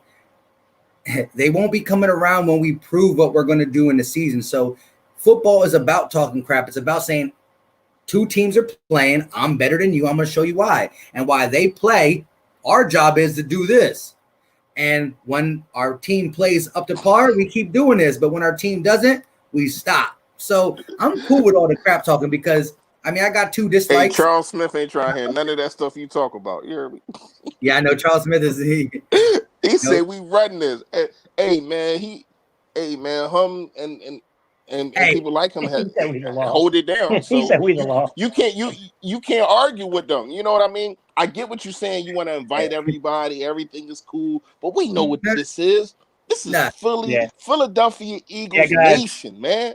Like we ain't having it. Just imagine if you was in row B or whatever it's called, seat 4, and it's a whole bunch of Eagles fans, and you got this 1 or 2 Giants fans talking crap. What you think gonna happen, man? It's the same thing in this chat. We ride together, we die together. Bad boys for life. Bad boy for life. And hey, number 3 was pretty good. But look, what I'm saying is though, like if someone says like the Eagles are, I understand. Listen, hey, shout out to Charles Smith, shout out to Kara Poole. They're both Philly Talk members. Hey, the members are part of the organization. This is exactly why they were able to come on my channel and say their piece. So they as much ownership of the Philly Talk podcast as I do. So you right, Charles Smith, Kara Poole, do what you got to do. You know what I mean, it's all good. It's all loving at the end of the day. Yeah. But my whole thing is, hey, listen, I'm a grown man. No word you say about me or my team is gonna hurt me. You know what will hurt me is if your team actually beats me, not me, our team, which I don't see it happen in the near future when it comes to Rams fans Charles. and Giants fans. Oh damn, Charles, you trying to pay Mike rent? Damn. Hey man, hey yo, shout out to you, man. Like says, yo, hold up real quick, Charles. I hope you got something for yourself too, because I need to take this with you, my guy. You know what I mean? At the end of the day, look, what you got? What you got? Some crown? What's that crown? Always crown. Oh, you got that crown, huh? Stay with the crown. $38 a pint. I know. You hear me? Yeah. Listen, that junk is expensive, but it's lovely. But not too expensive, but it is what it is. Charles Smith, appreciate the super chat, my guy. He said, "This is how we carry it. Go tell your content creators, Philly for life." No. Especially after he give up a bean, you can't call him Charles Smith, man. You know what his name is. The best not reporting on the Eagles. Let's say that. Hey, the best not reporting on the Eagles, Charles Smith. Appreciate you, my guy. I'm waiting for him to change his name. I thought he was going to change it to that. That is a good thing. That is a good thing you should do. At the end of the day, when I rewatched it last night, Charles Smith carried himself great. I love how he, flipped it. And so what I was saying kind of to these people, because one of the comments on that video last night was, Gate City, Kevin Corrin said, "Who are these other Eagle YouTubers?" Because they're like, I just did a video with 5 guys. They're like, who are these guys? Like, what's their channel so I can go maybe sub them up? I said, these guys ain't Eagle YouTubers. But if they held it down, live stream, if they take what they were able to say in this live stream, which people love their responses and they want to further do that, go ahead. But Charles Smith loves keeping it 100. He like no other, and his slogan is, "I'm the best not reporting on the Eagles." He comes with straight facts in the chat. My guy, listen, I will pull your comment up 100 times without you doing this. I appreciate it 100%. Like I said, dang, this is like the money back I got for the jersey giveaway. You know what I mean? But listen, he just goes way up and beyond, because when I did do that jersey giveaway, which Mr. Stanley is the winner of the Jalen Reagor giveaway, I put it on my community post. He got the jersey. He's rocking it. He's loving it. I want to keep giving back to the community. Charles Smith goes out his way and says, whoever wins that jersey that you're going to pay for and give him, I want to buy him a hat. Like, he just goes up and out of his way. About a month and 2 ago, he was in Lore Brunson and Philly 500 stream, and he says, y'all should do a raffle in the stream, and I'm going to give the winner of the raffle, I'm going to pay for them to get your merchandise. Because Lore Brunson got merchandise, Philly 500 got merchandise, and he paid for people's merchandise. Like, this dude goes way up and beyond for the Philadelphia Eagle community. If you like the Eagles, Charles got you. Simple. Even though he an Orioles Mike, I don't have my phone. That we just found out yesterday. I don't have my phone with me. It's out in the living room. I got you. But yo, shout out to you 100%. Like I said, dang well, you can hit my phone, hit my jack anytime. It's not even all about this. I appreciate you as a person. And like I said, like you said, you from Baltimore. The Philadelphia Eagles got to get that W, so you don't got to hear all that when we in Baltimore that week. But I appreciate you 100%. He did say yesterday on the stream that he's going to do something crazy tomorrow. I just didn't think it was going to be this. Yeah, I thought it was going to be something like, him washing his hands or something. But there we go. But but shout out to Charles. Everything you said is absolutely right. Only thing about Charles is that he's a Baltimore Orioles fan. Oh, and we found that out. he we just found out he exposed that yesterday. He came out of nowhere and put that hat on with that drunken behind bird on it. But other than that, man, he's a good dude. We had a conversation after the chat went off, and I really appreciate a guy like that, man. Not only just because of the contributes that he does, but he knows his football. He knows his Eagles, and we can talk and debate. We debate all the time about Michael Jordan and LeBron, but he's wrong about that. But other than that, you already know. We ain't gonna get into that though. This Eagles chat. But Are we talking about how LeBron's better? Yeah, he's tripping. He's tripping. But other than that, man, Charles, real good dude, man. It's a lot of real good people in this drawing, though, man. It ain't just Charles. But shout out to Charles. Shout out to Big Moose. I don't. Go ahead, Mike. That's your department too, because you got the chat looking at Charles Smith's super chat like, holy crap! I ain't never seen a super chat like this. But like I said, bro, listen. I'm gonna keep this 100 on the side, yo. If I can ever get to Baltimore, we gonna have a good time together, my guy. I'm telling you, if I can ever get out there, you know what I'm saying. But Big Moose, yeah, that money gotta go somewhere. You hear me? Yeah. Big Moose, appreciate the super chat, my guy. He said, "What's happening? What's happening? Power back, third defensive end are still needs on this roster. Do we bring back Jason Peters at left tackle? What do you guys see us doing? Go Birds." So to address this comment, how do you guys feel about that? But real quick, I want to just go back to this. Hey, go back to Charles real quick. He said, this is how we carry it. Go tell your content creators. Like I said, yo, before you gave this, I was starting to say you guys are Real Talk members. Y'all do to the chat as you please. But yeah, so answering this question, do you believe we're going to get a power back, another defensive end, and or bring back Jason Peters? You want to go first, Fresh? Yeah, I can go first. Power back. I mean, I'm pretty sure by now, if you watch my videos and you watched the chat yesterday, you know how I feel about power back or who I want. I feel as though we can trade probably Rasul Douglas and probably a 5th round pick to get Royce Freeman from the Denver Broncos. They just picked up Melvin Gordon. They got Lindsey, who is 1,000-yard running back. Melvin Gordon, 1,000-yard running back and power back. So maybe they don't need. Royce Freeman. He's not valued as much. So I do think we need a power back. I said that earlier in the chat. Bring that John back up. What else he asked? Oh, someone asked you what you sipping on. E-Wing 609. Oh, 99 Apple, man. Come on, man. I'm chilling. But no, bring that super chat back up so I can respond to the super chat. A third DE. I mean, if you want to talk, probably Everson Griffin, but for some reason I feel as though they think that Derek Barnett is the guy. I hope so. But here's the thing about Derek Barnett that we don't talk about. I'm talking about all of us, even me. And when I say this, it's going to be like, damn. Like, we got to understand, we got him, he was 19 years old.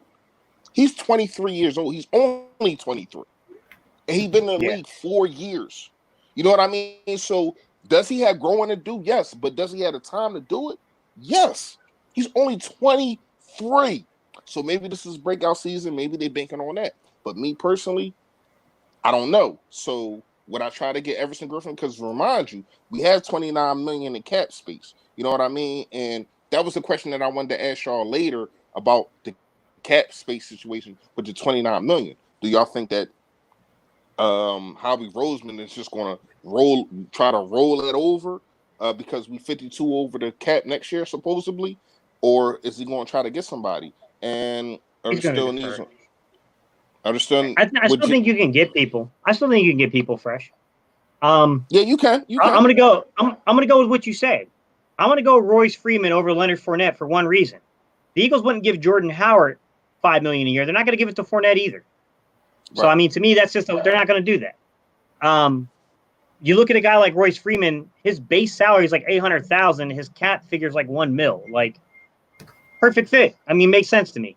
That would definitely make sense. Gay City, I ain't gonna lie. I had to pull one of your tricks. I had to think out the box with that one. You hear me? Like, yeah. Like, I really did my when you want to talk about research, I really did my due diligence on that one. Like, I put a lot of time and pride in the thinking, who can we pick other than Leonard Fournette after Carlos Hyde was gone, because I really wanted Carlos Hyde bad. You know what I mean? And once he was gone, I'm like, damn, who else is it? And then it was just Leonard Fournette. Every time I Google something, I'm like, no, man, let me do my due diligence. I did what I was supposed to do. And I'm like, yo, this dude, Royce Freeman, he can be our guy, man. He really can. Yeah. See, and my thing is if you had another back you could depend upon, then you could let camp battles play out. My problem is anything happens to Miles Sanders at the running back position, you're in trouble. With Miles Sanders, nothing but blue skies. Without him, you're in trouble. It's like we're in straight up trouble without Miles Sanders. If something happens, have a backup plan. Right.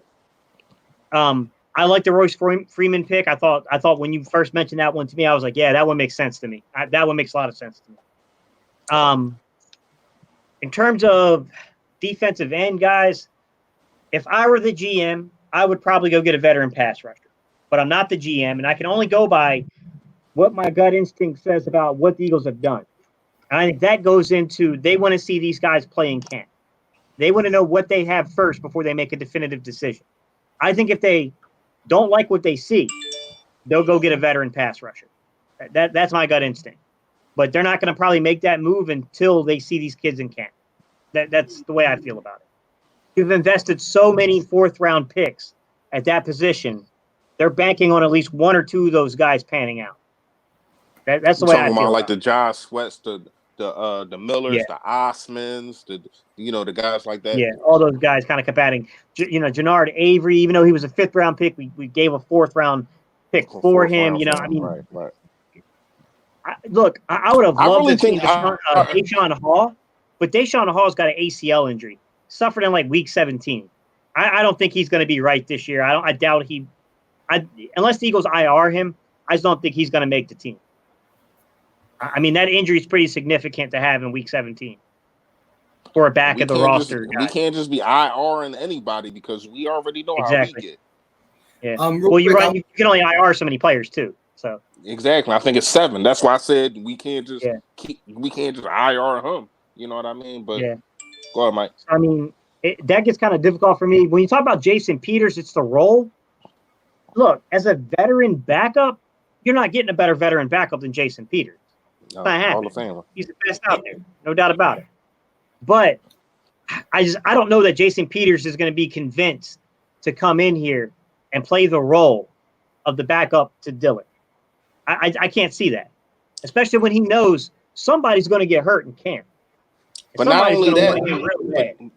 only that, you got teams like, and we talked about this yesterday. We got teams like Tampa Bay that really need a tackle. You know what I mean? Like, you have Tom Brady back there, and his offensive line is really not good.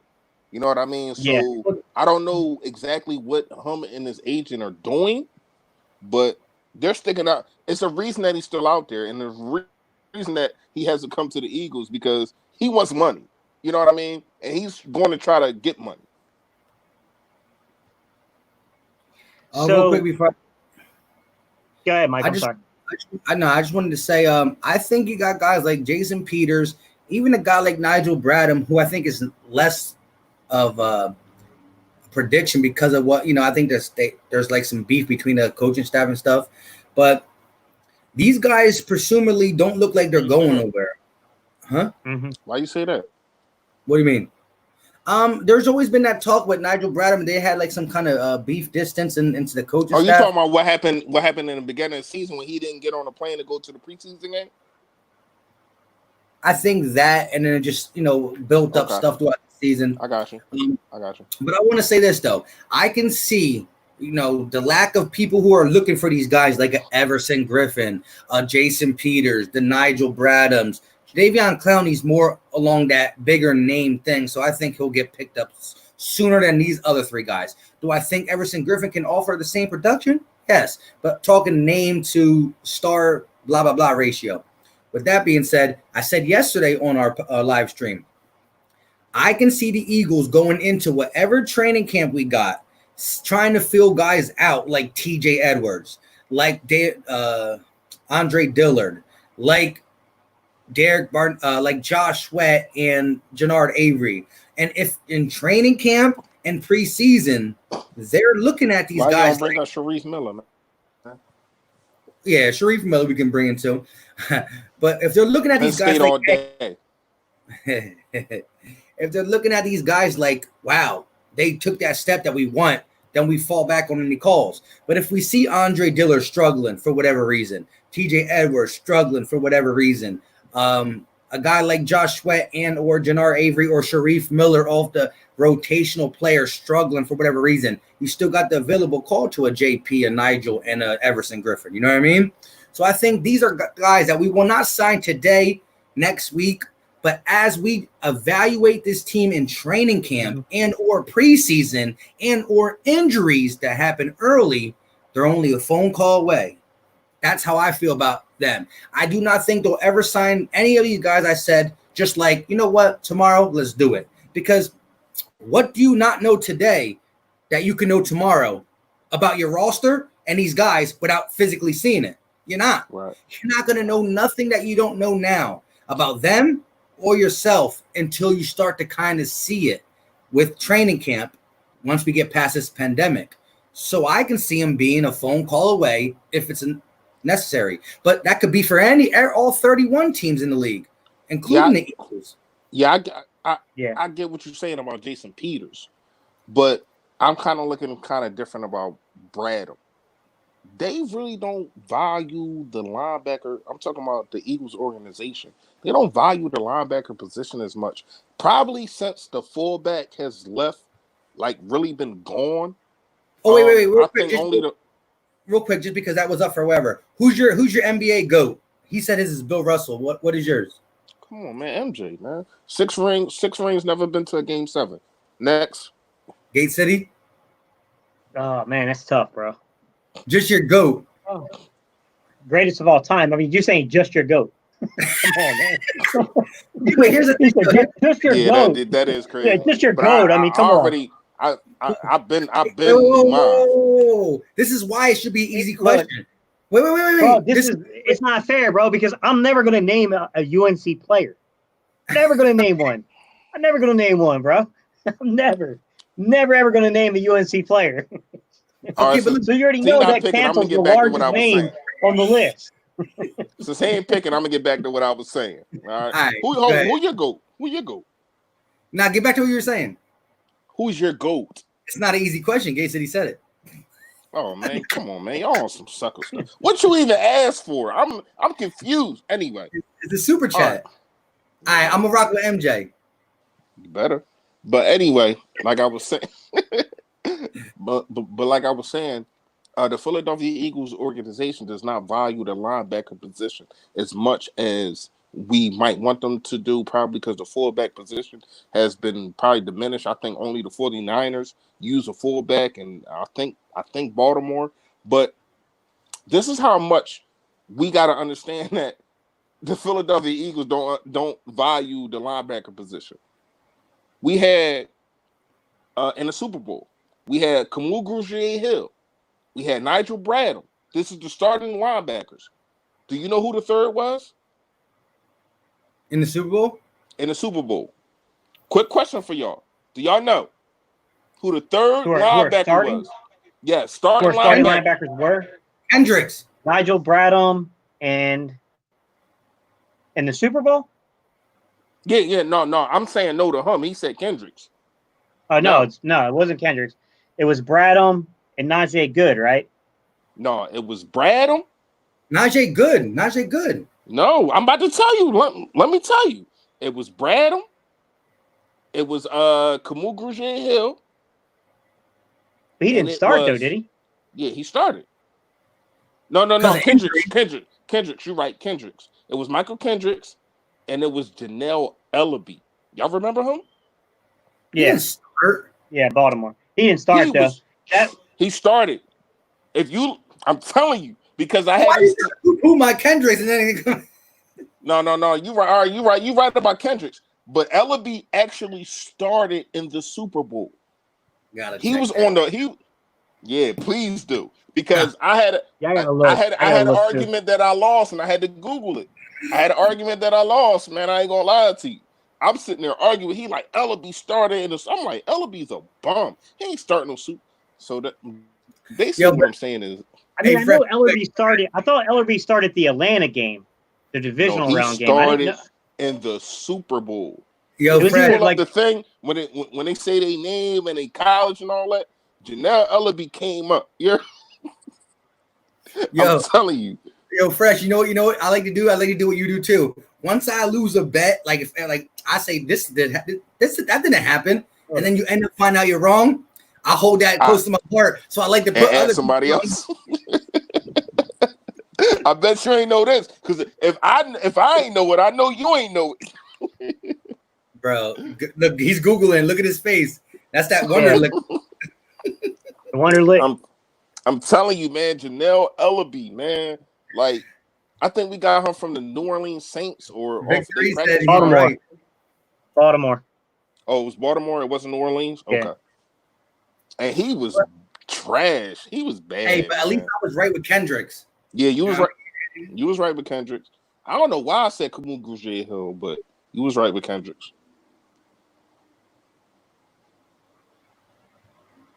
He's still he's looking up something. Look at his face. Yeah, I'm looking up. I'm trying. Like, you have to get creative. Charles when Smith, you're saying that was easy, but I ain't see you answer. Don't say it's easy now because you got the answer. Charles Smith always got some stuff with him, man. He ain't register any statistics, man. He said Ellerby only got like 5 snaps. Getting the first snap doesn't necessarily mean you're a starter. You're a starter. You are a starter. Yeah, I mean, by technicality, that would make him a starter. Yeah, but what see, ran a package. Like that was the game I remember. Malcolm Jenkins came down and played the role of the stand. He played it a lot. Yeah, he did. Yeah, I mean, that was at the beginning of that transformation.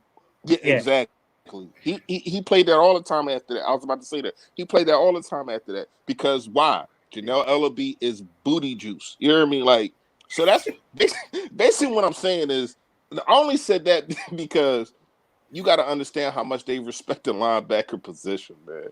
When you keep Nathan Gary and you keep dudes like that, I do feel as though the guy from Temple, man, I think that he can kind of be a game changer. This dude is a ball hawk. The speed of this guy, I'm trying to tell you, if y'all Bradley, right? His name Bradley. Sean Bradley or something like that, right? Yeah. The new kid from Temple or whatever. Temple. Yo, everybody good? Yeah, can you hear me? Yeah. Yeah, I'm getting a phone call right now if y'all can hear me. We can hear you. Yeah, we can hear you. I know, I'm getting a phone call. I don't even know this number, so I'm not answering. And nobody calls his iPad. Like, you stalking. Get out of here.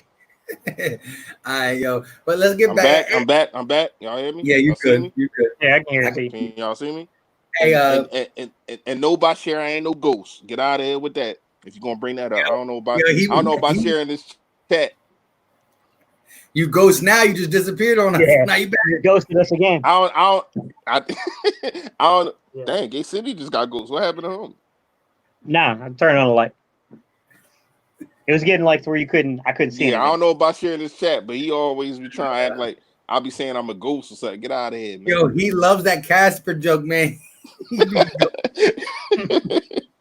Hey, I remember one time we got off live. We wasn't even on live. He still commenting talking about some fresh stinky Casper.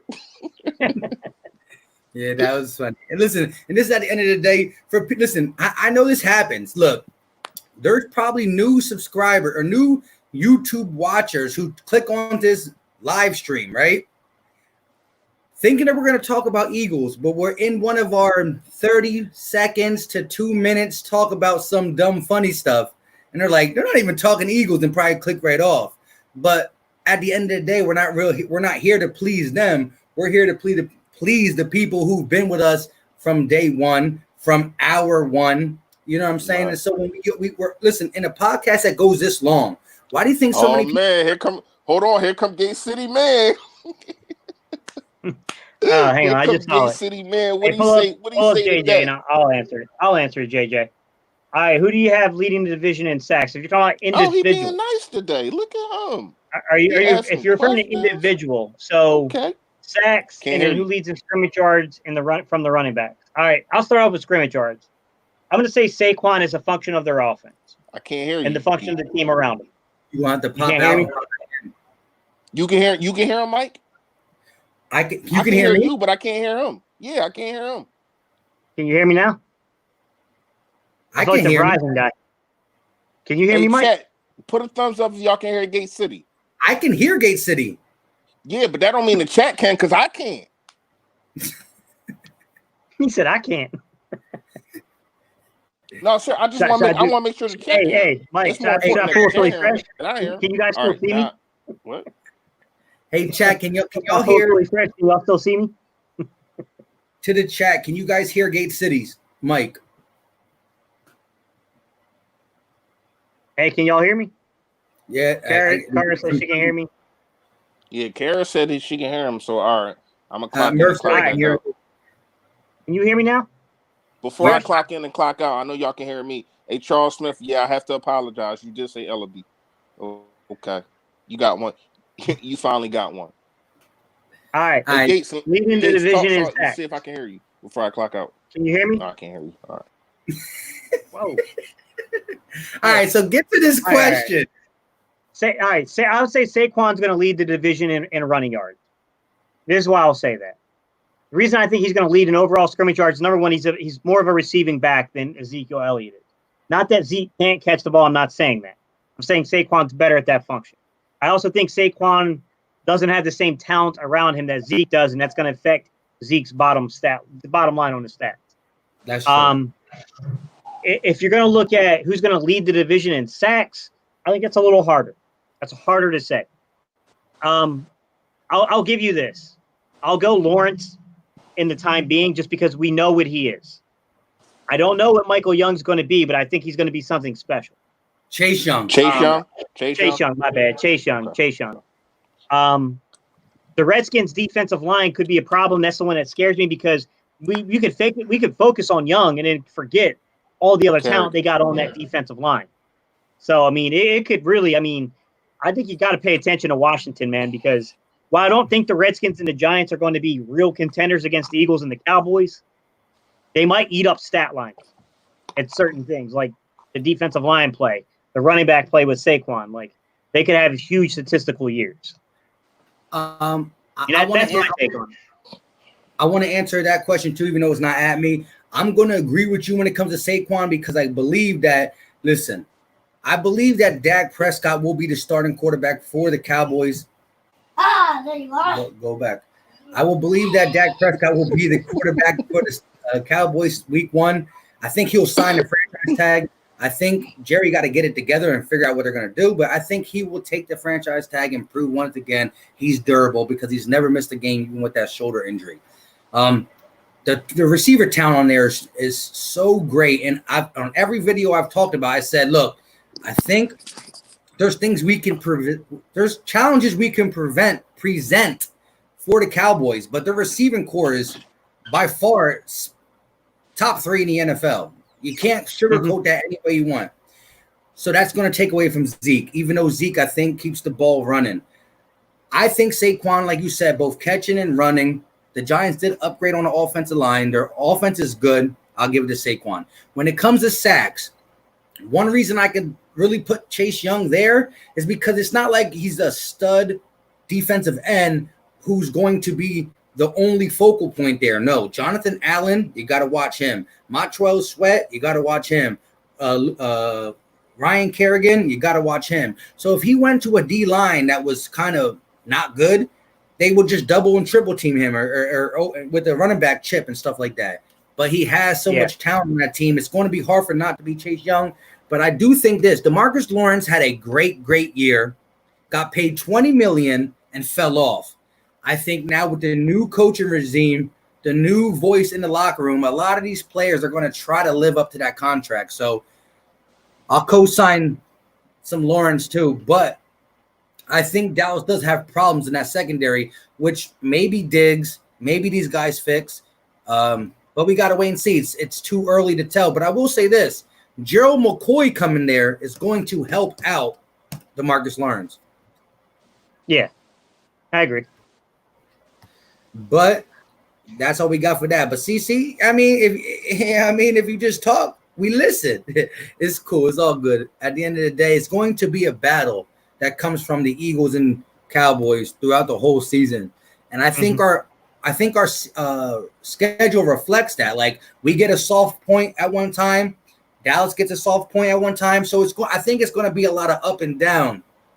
We have a hard stretch, and so does Dallas have a hard stretch in certain parts of that schedule. It's going to be tough. But Chase Young. Can I give you a sleeper? Who? Can I give you a sleeper, Mike? Who I think might have a huge statistical year? Darius Slayton. Yeah, I'm telling you, I have a gut feeling about that kid. I think Darius Slayton might have one of those big years. Especially, he had a pretty good year last year. Yeah. Especially if Daniel Jones takes a little step, / their offensive line gets better, / someone like Saquon requires more attention to him. It's going to open stuff up for a guy like Slayton. I think Terry McLaurin is the better player out of them two, but I think Terry McLaurin's going to get more attention because I don't think the Redskins are as dynamic offensively, and I think it's going to be harder to focus in on Slayton when you got, it's going to be difficult, man, with the amount of talent they got there with Golden Tate and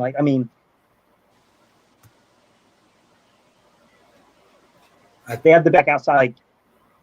I think you froze. I don't know, man. That's a team that I think. Yeah, that's a team I could see winning. I could see them winning 6 games, 6-7 games. Especially with an easy schedule. If they end up with an easy schedule, yeah, we'll see. So what are your thoughts? What are your thoughts about the Eagles, man? If you had to take a guess right now, who's going to lead the Eagles in receptions, receiver-wise? Because it's not fair to count Zach Ertz. That's just not. That's too much of a layup.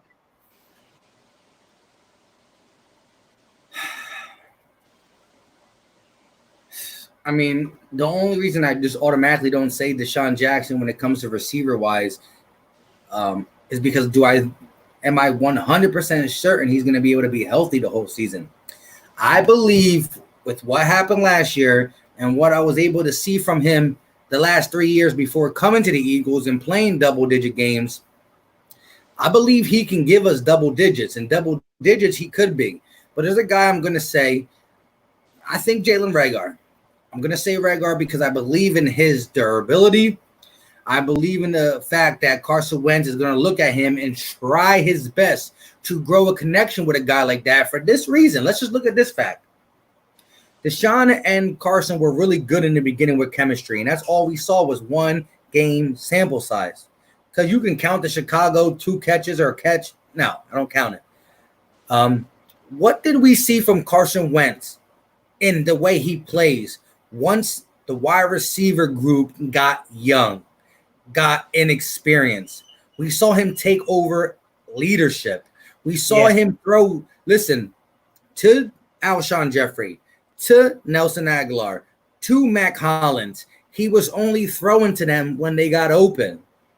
Once these guys left, he threw Rob Davis open. He threw Deontay Burnett open. He threw J.J. Arcega-Whiteside open late in the season. The chemistry, the trust, and the bond as the sole leader of this team became something. And so I can see him getting Reagor in there. Reagor showing much respect to a guy like Carson Wentz. And so that chemistry alone can build enough with the durability of a guy like Reagor that it can carry it a long way. Again, I still got Ertz leading in receptions, but I'm hoping that a receiver beats him in yards. They won't beat him in receptions, but I'm hoping a receiver beats him in yards. What about you? So I would say, dude, it's hard, man. My gut instinct says probably Greg Ward. But here's the flip side. I don't even know if he's going to be on the roster. That's a really hard one to get to, right? Because, there's a part of me that says if J.J. Arcega-Whiteside takes the criticism seriously, I mean, and really puts in the time and effort, I think he'll have opportunities. I don't know that I don't know if I believe in the talent yet. I'm still up in the air whether or not I believe in his talent. I don't know, man. I don't know. What about you, Philly Fresh?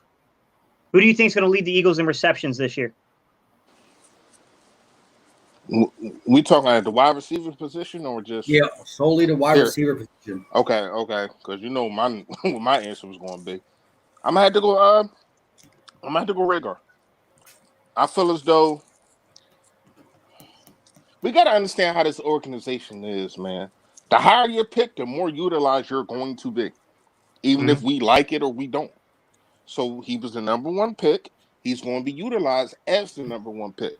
And I feel as though I won't say exceed what we want, but at the same time, I do feel as though he will put a smile on our face.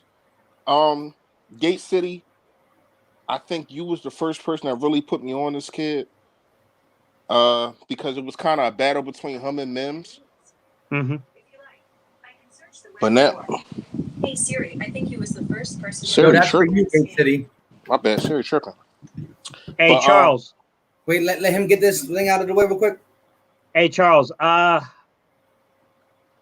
Look, man.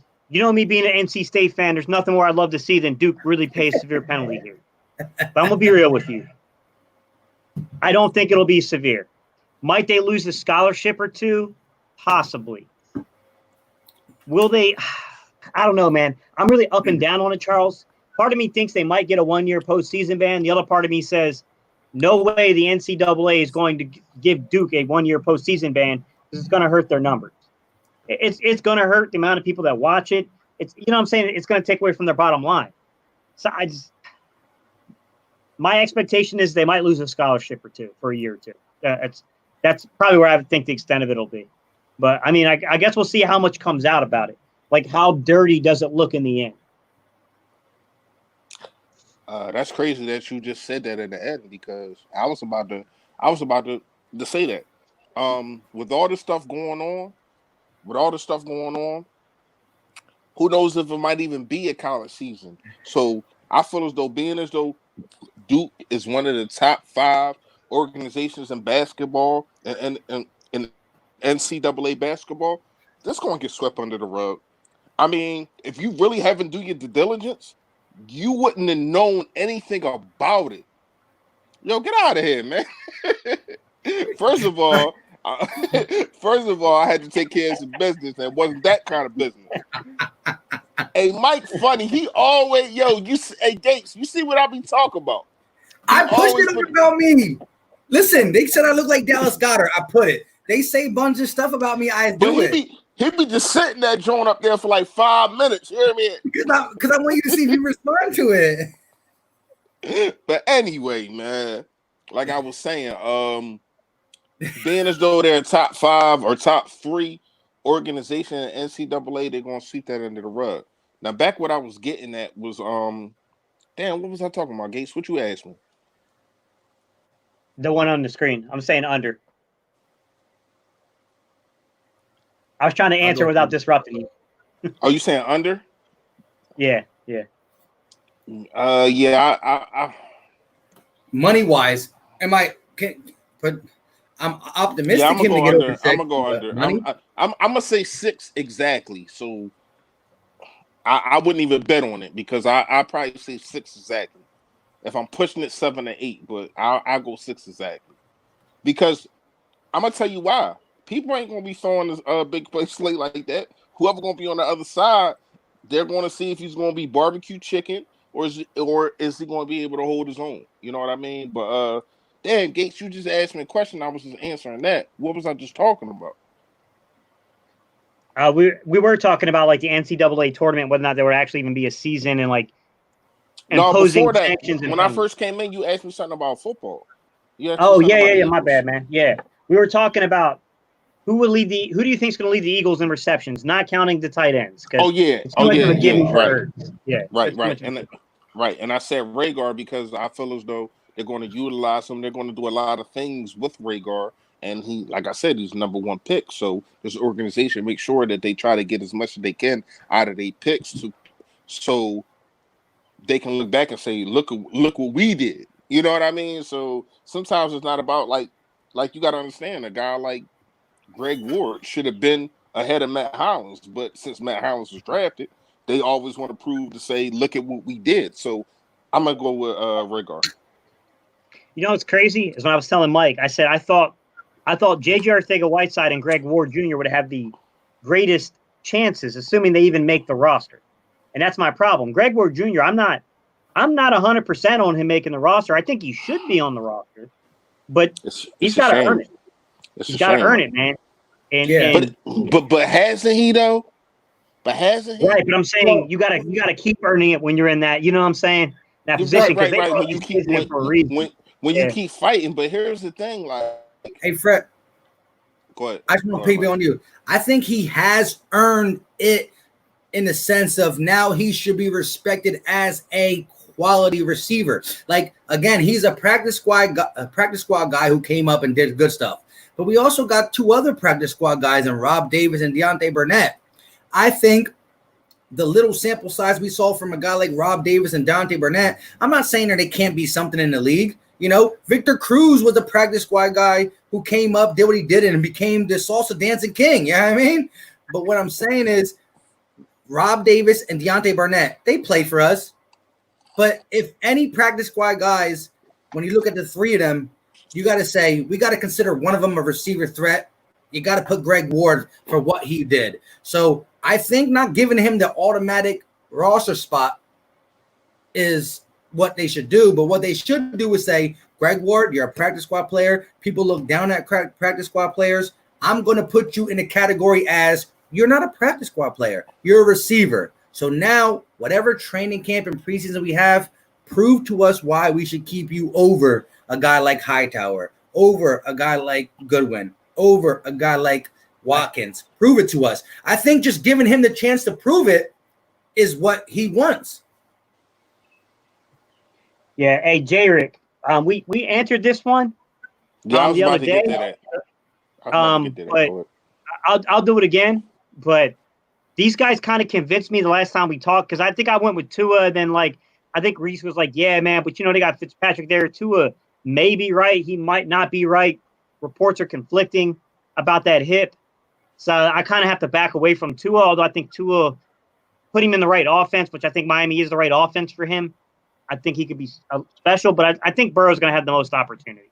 I think Joe Burrow is going to have the most opportunity. And I thought Mike's argument was good, which is, you know, at first you look at Cincinnati at the face value and you think, well, they ain't got no playmakers. But then when you really look at it, what they did in the draft, with who they might have coming back from injury reserve, they might be pretty good offensively. Yeah. You're talking about a guy in T. Higgins who you said is underrated. You're talking about a guy in A.J. Green where his only problem is that he can't stay healthy. But if is a big word in sports. It's a huge word in sports. When your team has to rely on ifs too much, that's where it starts getting at any single week. Your team can go from top to the bottom. But you got a guy like T. Higgins, A.J. Green, Joe Mixon, new regime, and Joe Burrows, if he is as talented as he is, that he showed in LSU, listen, they can make some noise. I'm not talking noise and maybe not even making the playoffs. But Kyler Murray won Rookie of the Year and they didn't make the playoffs. So I would. That's crazy, Mike. I was just about to say that. Sometimes this is just, especially with this kind of voting, it's about politics. You know what I mean? It's more of where you went at in the draft, what's going on with you, or are you a quarterback? You know what I mean? So right. So here's the thing. We all know Miles Sanders had a better season than Kyler Murray. Point blank, period. I don't care who you are. I don't care what type of numbers you try to give me. Miles Sanders had a better season than Kyler Murray. And we all, I ain't going to say all, but I know a lot of us, I made a video about this months ago. I know a lot of us was mad that Miles Sanders didn't I agree with you. I know a lot of people was mad that Miles Sanders didn't get the overall offensive rookie of the year. You know what I mean? So it's going to come down to, can he put up enough numbers? It's not about can he be better than everybody else. Because to me personally, it's a lot of offensive guys that's way better than him and probably do way better than him. But he was the number one draft pick. What was Kyler Murray? The number one draft pick. So we got to understand that. So I don't feel as though he's going to have a better year than a lot of people, but I do feel as though he'll get rookie of the year. Hey, real quick, because people say I don't never say nothing. Charles Smith texted me and he said for me to put my phone on the charger so it don't die. So hear the slight right out of my mouth. You heard, Philly Fresh? All right. Hey, Charles Smith just texted me this. But he texted me to make sure I put my phone on the charger. Just, as you were saying that, he just texted me this.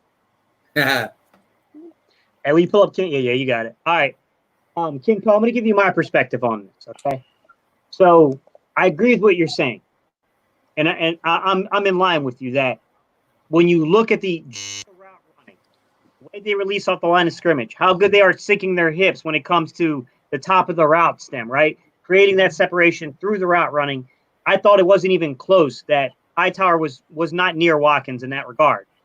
But the reason they keep saying that Hightower is the more NFL ready is he ran a much more diverse route tree. And when they say that, is like when I watched Hightower's film, I saw him do things like double moves more.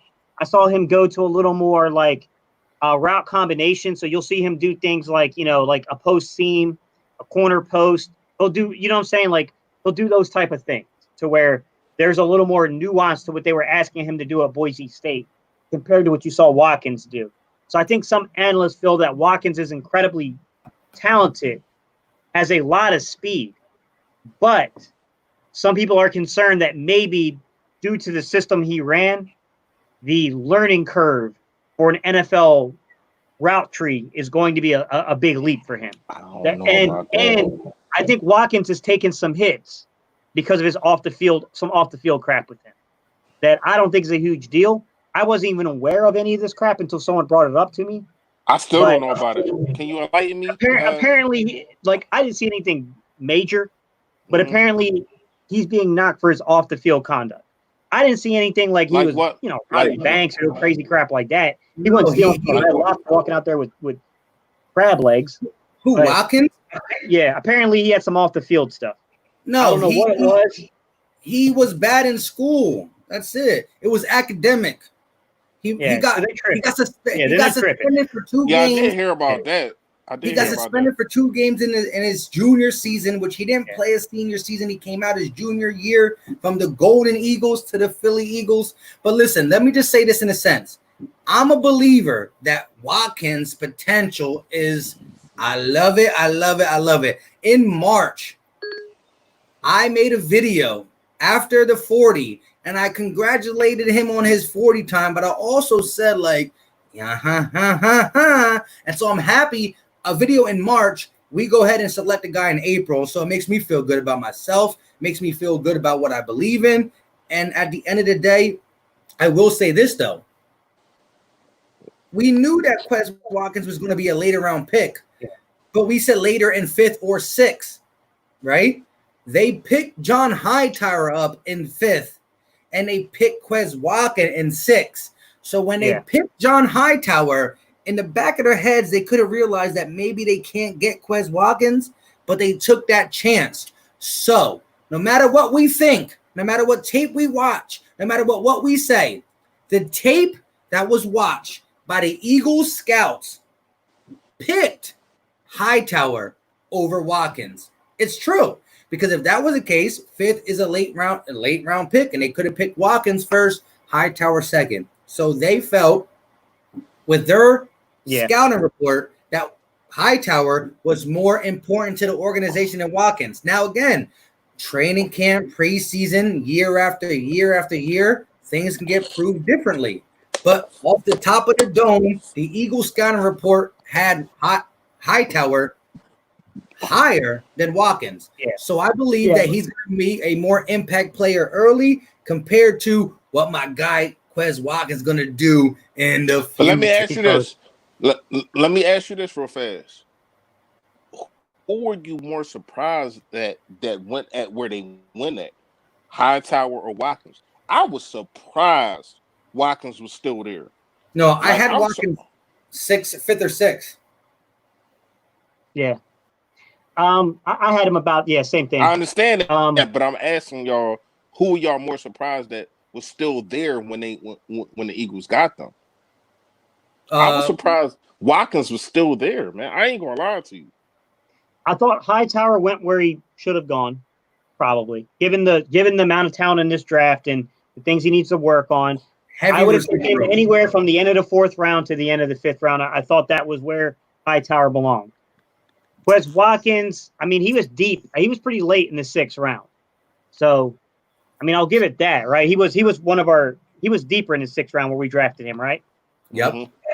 Yes, I mean, you can make an argument to say that Watkins probably should have been early sixth, late fifth, maybe not the back of the sixth, almost seventh round. But it's tough, guys, because it comes down to when you're looking at route running, are you looking at how much a receiver's asked to do? So how diverse the route tree is. Or are you just looking at what they're running and how they're running it? Because if you're looking at what they're running and how they ran the route, I thought Watkins was much better. But I thought Hightower clearly was already running an NFL level route tree. No. We had this conversation on one of your videos, Gate City, and we was talking about this. Like we was commenting back and forth, and I totally agree with you. What Watkins was asked to do, it seemed like he did it with more precision than Hightower. But Hightower was asked to do, in route tree wise, a whole lot more. And it just seems like Hightower has the bigger route tree. But when we talk about precision on the route, I think Watkins has it.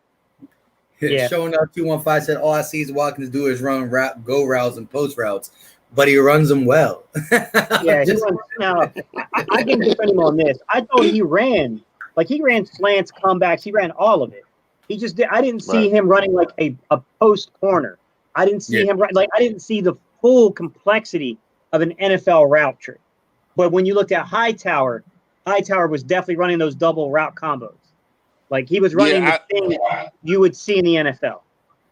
Yeah, I don't know if you've seen it, Gay City. I did I've been shout out to Kodax. I know he's not in here right now, but I've been teaming up with this guy named Kodax. And I've been putting a highlight thing together, and he put a highlight of all the wide receivers that we just got, and some of the reels that he gave me, some of the plays that Watkins did, I didn't see, and they was some comeback routes, and they was some in and outs, and and the route tree was kind of good, and he can catch the ball, high point the ball.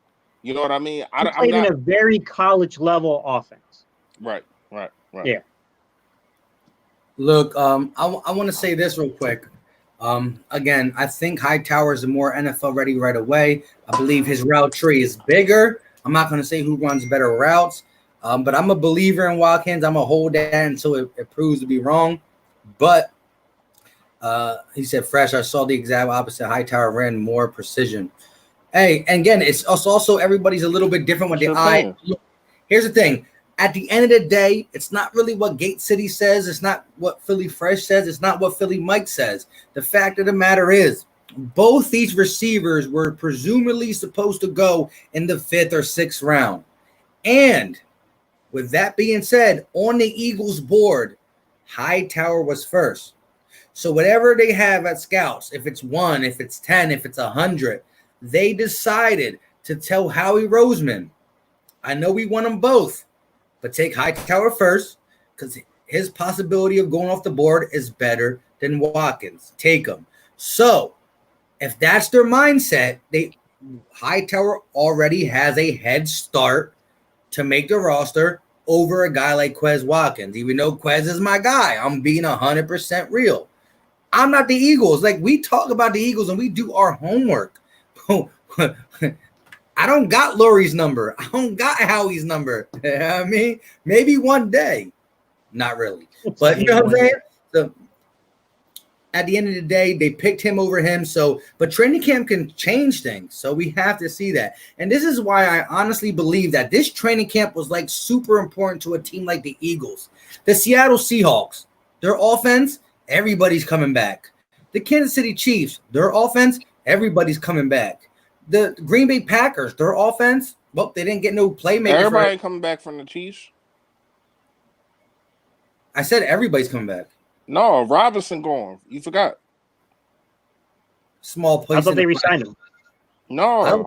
Who'd he go to? Hold on. Did they resign him? All right, go ahead. Yeah, I think they did.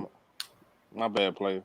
No, but look, I'm saying these things. The Eagles, we're gonna have two guys out there that we didn't have before. And yes, Carson Wentz had a connection with Deshaun Jackson week 1. It looked great. But can we automatically say that one little game sample size is going to say the chemistry they'll have for 16 games? No. So D-Jack's got to get with Carson. Rager got to get with Carson. Whiteside got to get with Carson because he wasn't playing much and didn't get the ball thrown to him much. Goodwin got to get with Carson. You know what I'm saying? So I think our offense needed a bonding, chemistry type training camp off season, and we're not getting that. And I do believe that scares me a little bit. But you do gotta, you do know that Carson Wentz called a lot of guys up to Dallas, Texas, yeah. and they are out there right. I ain't gonna say right now, but they have been out there, and they are working on the things that they need to work on. Yeah, he called dudes like a regular training camp. I understand that, but here's the thing, man. This is what I said in my video yesterday, man. One of the reasons why we don't have a 1,000-yard receiver in the last 4 years since Carson Wentz has been the quarterback and still put up historical numbers. We're not going to get into that, but he doesn't have camaraderie. He doesn't have longevity with his receivers. It's always in and out, in and out. This guy, Jordan Matthews, come back. Nelson Aguilar, hurt, or Nelson Aguilar, he want to be AAA. Aguilar alligator arms. You know what I mean? So it's always in and out, in and out, in and out with his receivers. So it's hard to build that camaraderie. If this guy and this team and this franchise wants to succeed, Carson Wentz has to build camaraderie with his young receivers that he has right now. And I feel as though he's taking a step to do that right now. That's a big part. People really don't realize how big that is, because when you look at dudes that have been ranked over Carson Wentz, which is blasphemy, as a 9, as a 10, as a 12, whatever you want to call it, dudes like that really came from Stephen A. Smith. Skip Bayless stole that. Skip Bayless stole it, just like I'm stealing it now. But when you talk about dudes like Matt Ryan, who they had put ahead of him, he has Julio Jones for 6-7 years. When you talk about dudes like Drew Brees, he has Malcolm Thomas for 6-7 years. Let's talk about Tom Brady real fast, because even though Tom Brady, they want to say he just pulls dudes out the bleachers and does.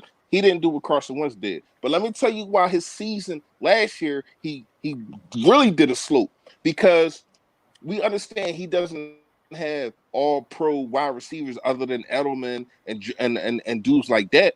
But it's camaraderie. When you got dudes in and out, you got dudes, he had Antonio Brown in and out. He had Josh Gordon in and out. It's hard to build that chemistry with your wide receivers. So people want to say Carson Wentz is inaccurate, but the truth is, everybody don't catch the ball the same. Pause. Everybody doesn't run the same route as Chris. Everybody doesn't need the football place where they need to be comfortable. So you had to build camaraderie with your wide receivers.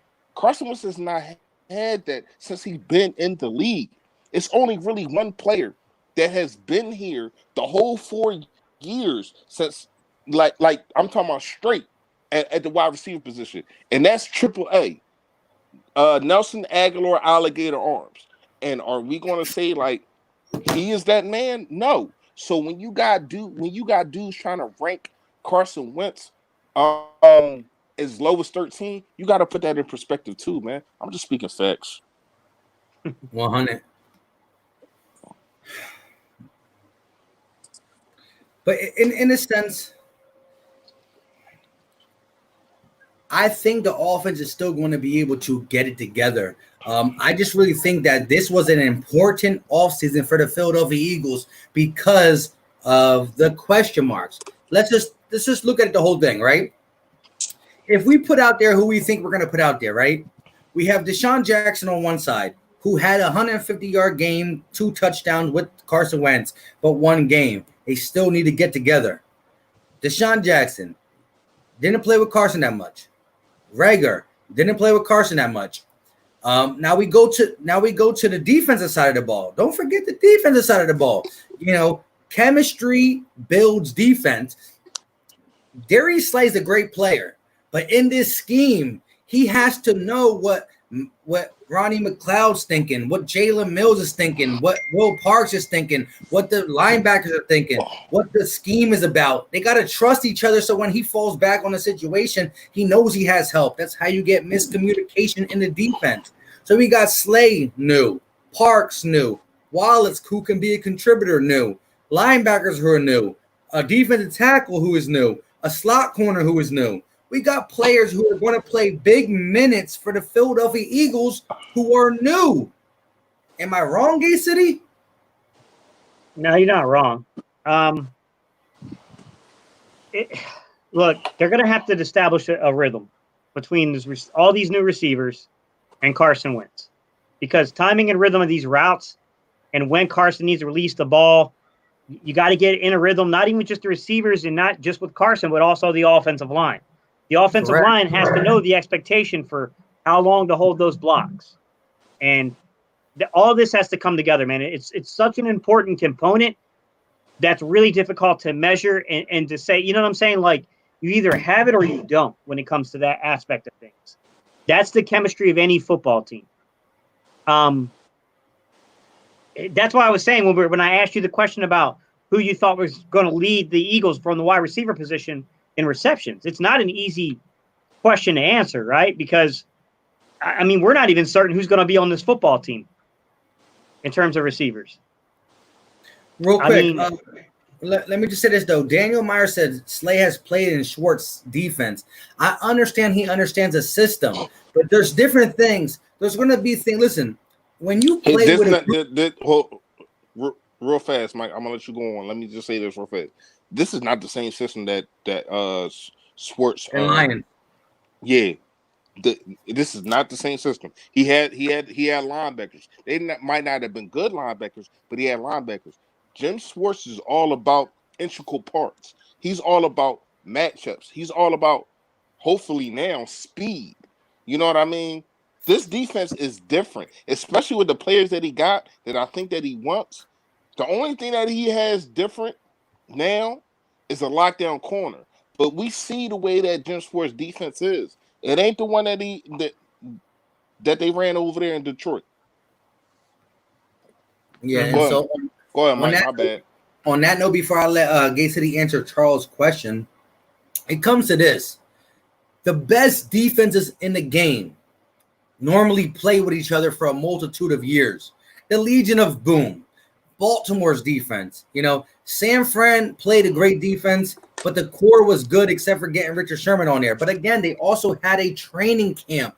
What I'm saying about the training camp is this. Darius Slay knows Jim Schwartz a little bit. It might be different, but the X and O's, they can communicate together. But does he know what Ronnie McLeod thinks? Does he know what Jalen Mills thinks? Does he know how they act on certain things? I mean, on a football field, they communicate. The Mike linebacker communicates to everybody.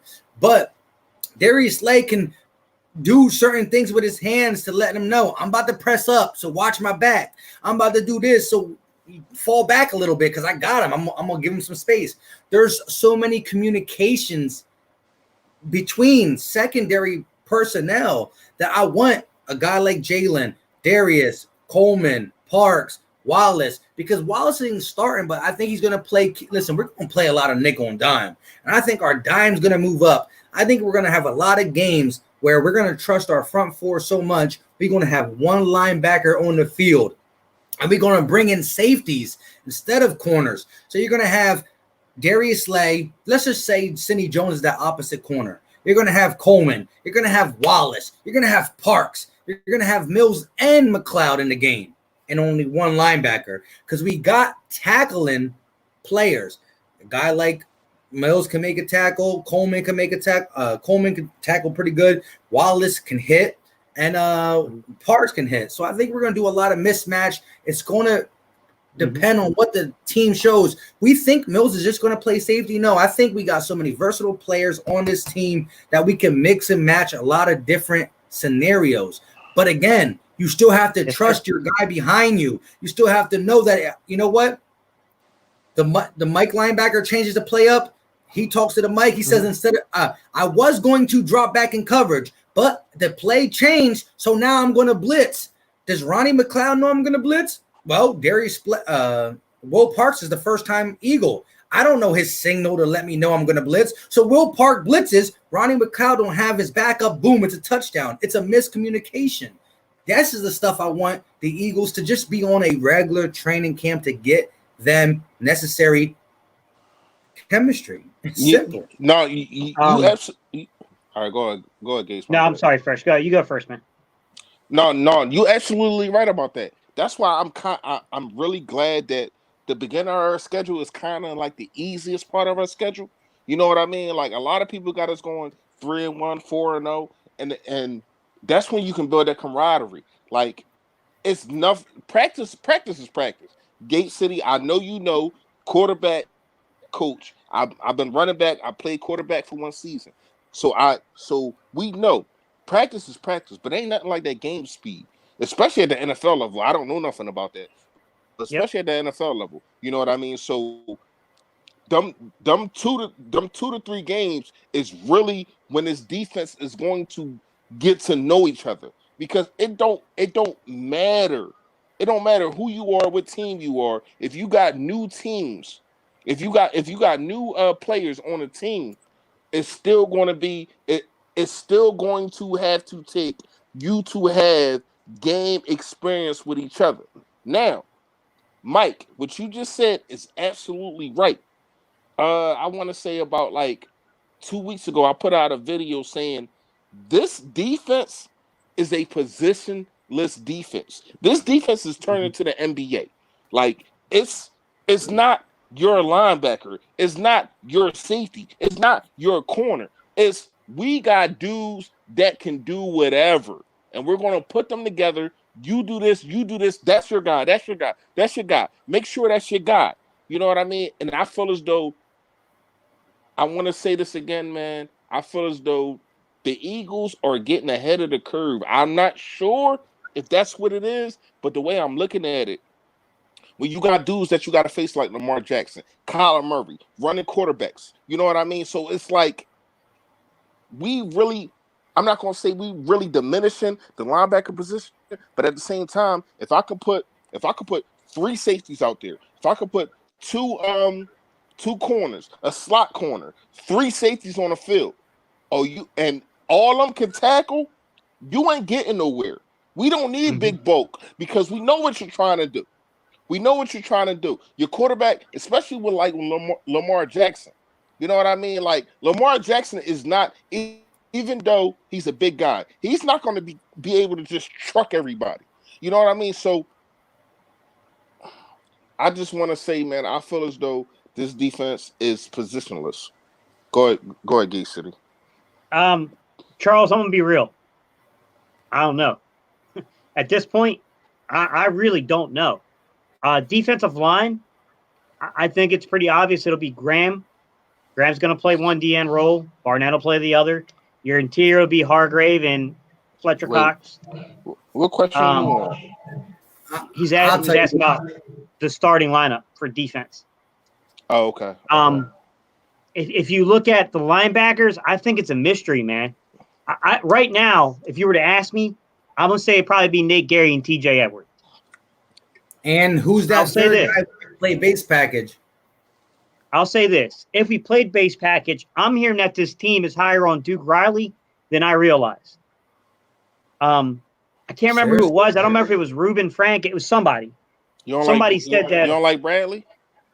Somebody said, well, give me a minute. It's not me personally. It's, you know what I'm saying? Like what they, they said that from what they're hearing from the coaching staff is that from a talent perspective, that Duke Riley is probably the best linebacker on the Eagles football team. My problem is, if he's that talented, why didn't he get the field? Why wasn't he on the field if he was that talented? Because he didn't play a lot last year. He didn't. So, I mean, I don't understand the arguments that people say. What's up? No, and last year with the injury to Nigel Bradham and the injury to Gruger Hill, like, if you didn't make the team last year, how do you make it with Jatavius Brown there? How do you make it with even Davion Taylor will not start. He is very athletic, very fast, very good, but we got to work on him because of the lack of football he knows. That's the kid from Colorado, right? Yeah, I want to let Gate City continue. Okay. I want to let Gate City continue. Like there are a lot of analysts that swear up and down that Duke Riley is the best linebacker on the Eagles, the most talented linebacker. But like Mike is saying, like I'm saying, if that's the case, why isn't he getting on the field? Like, then there's a big disconnect between us putting the best players on the football field then, because something ain't right then. It doesn't make sense. Gates, I've been saying that. That's what I've been saying. You don't remember these last couple chats that we had? I've been saying that it's all about our draft picks. It's not about guys that we pick up off the street. It's not about guys that we trade for and stuff like that. It's about our draft picks. Duke Riley was a trade. Exactly. That's what you're making my point. You said we play the people we draft. We don't play the trades. And you're right. Well, my thing is why? But like, let me ask you guys a question, right? You look at a guy like Duke Riley. Right? He's trash. You got all these kids coming into play, right? What I don't get is, when I first got asked this question, I said Jatavius Brown, and then I kept hearing all the analysts say like they're not sold on Jatavius Brown. Let me ask you guys a question. We all knew that LJ Fort was the best player in that linebacking core last year.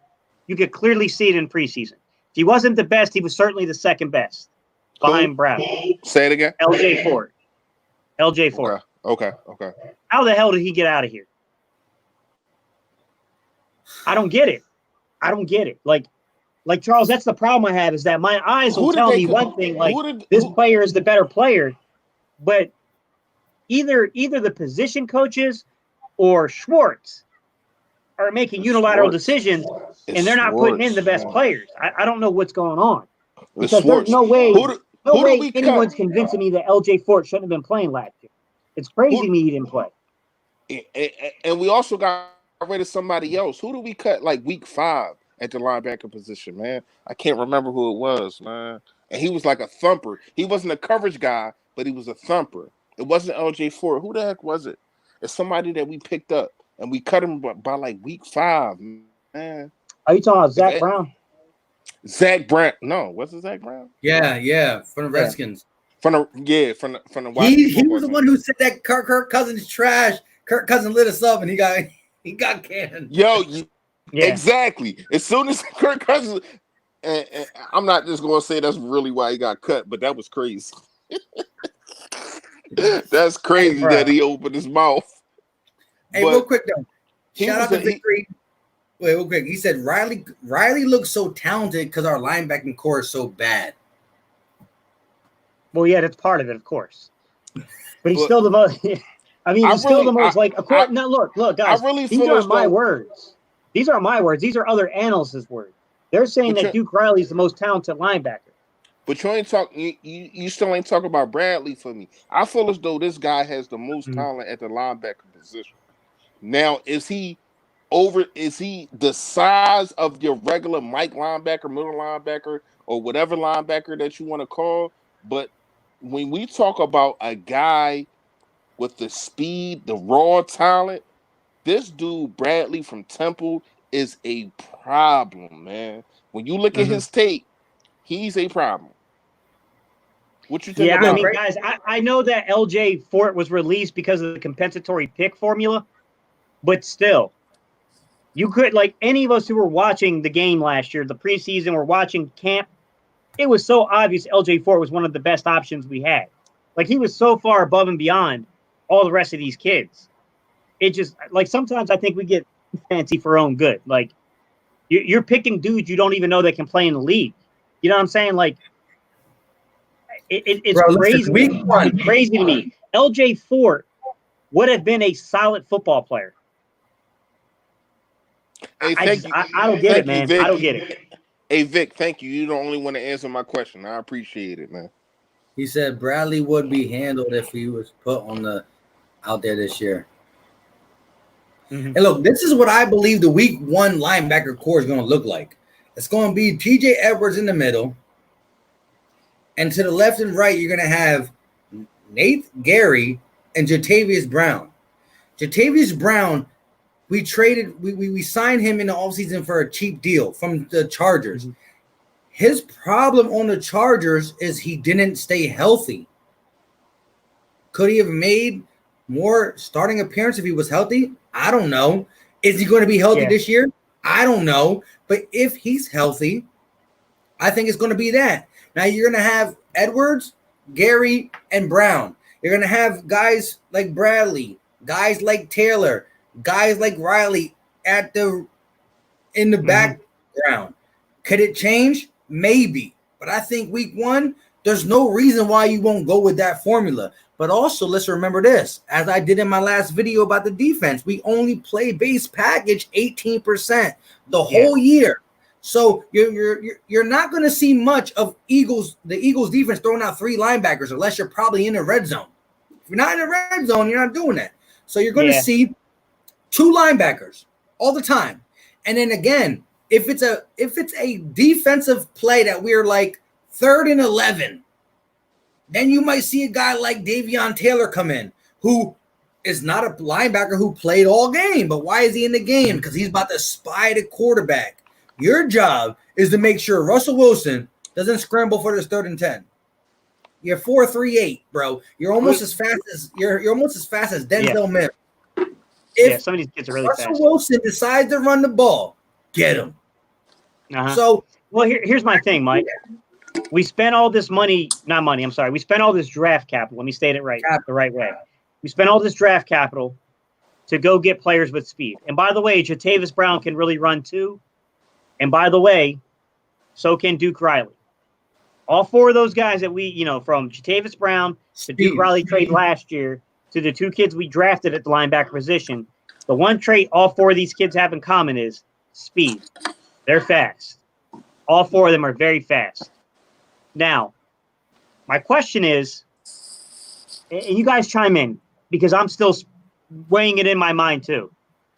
Truthfully, are any of these guys honestly going to be better at reading and diagnosing plays this season than Camus Grugier-Hill was?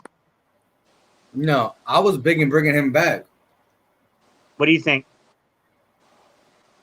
It's fresh. Yo. I mean, probably not. I mean, I like Camus Grugier-Hill, but they're not paying. When it's your time, man. They're not paying a linebacker. That's just point blank period. With this organization, they're not. Let me ask you this question: in today's game, you think linebackers most likely here to stop the run? Because if you want to stop the pass, you just go into your nickel or dime package, right? No, I mean they have some like shorter zone and mid zone responsibility in the passing game. Correct. But I'm thinking we're getting it's Charles Smith said Gate City loves to say Duke. Bro. You like Duke Riley because I hate bro. I cut him just because his name's Duke, personally. Where is that? Hey, Charles always got some stuff with him. Oh, here it is. Let me get it. Man, I cut him just because of his name. No, you speak. You're not. You can see me now. Be calling roll. Wait a minute. What's this dude's name? Duke, right, bro. Just go. You done. Jatavius Brown, next man up. Hey, No. all right, Charles. I was rocking with you, but nah, I'm cool on LeBron, man. I guess I smoke Reggie, and I don't even smoke.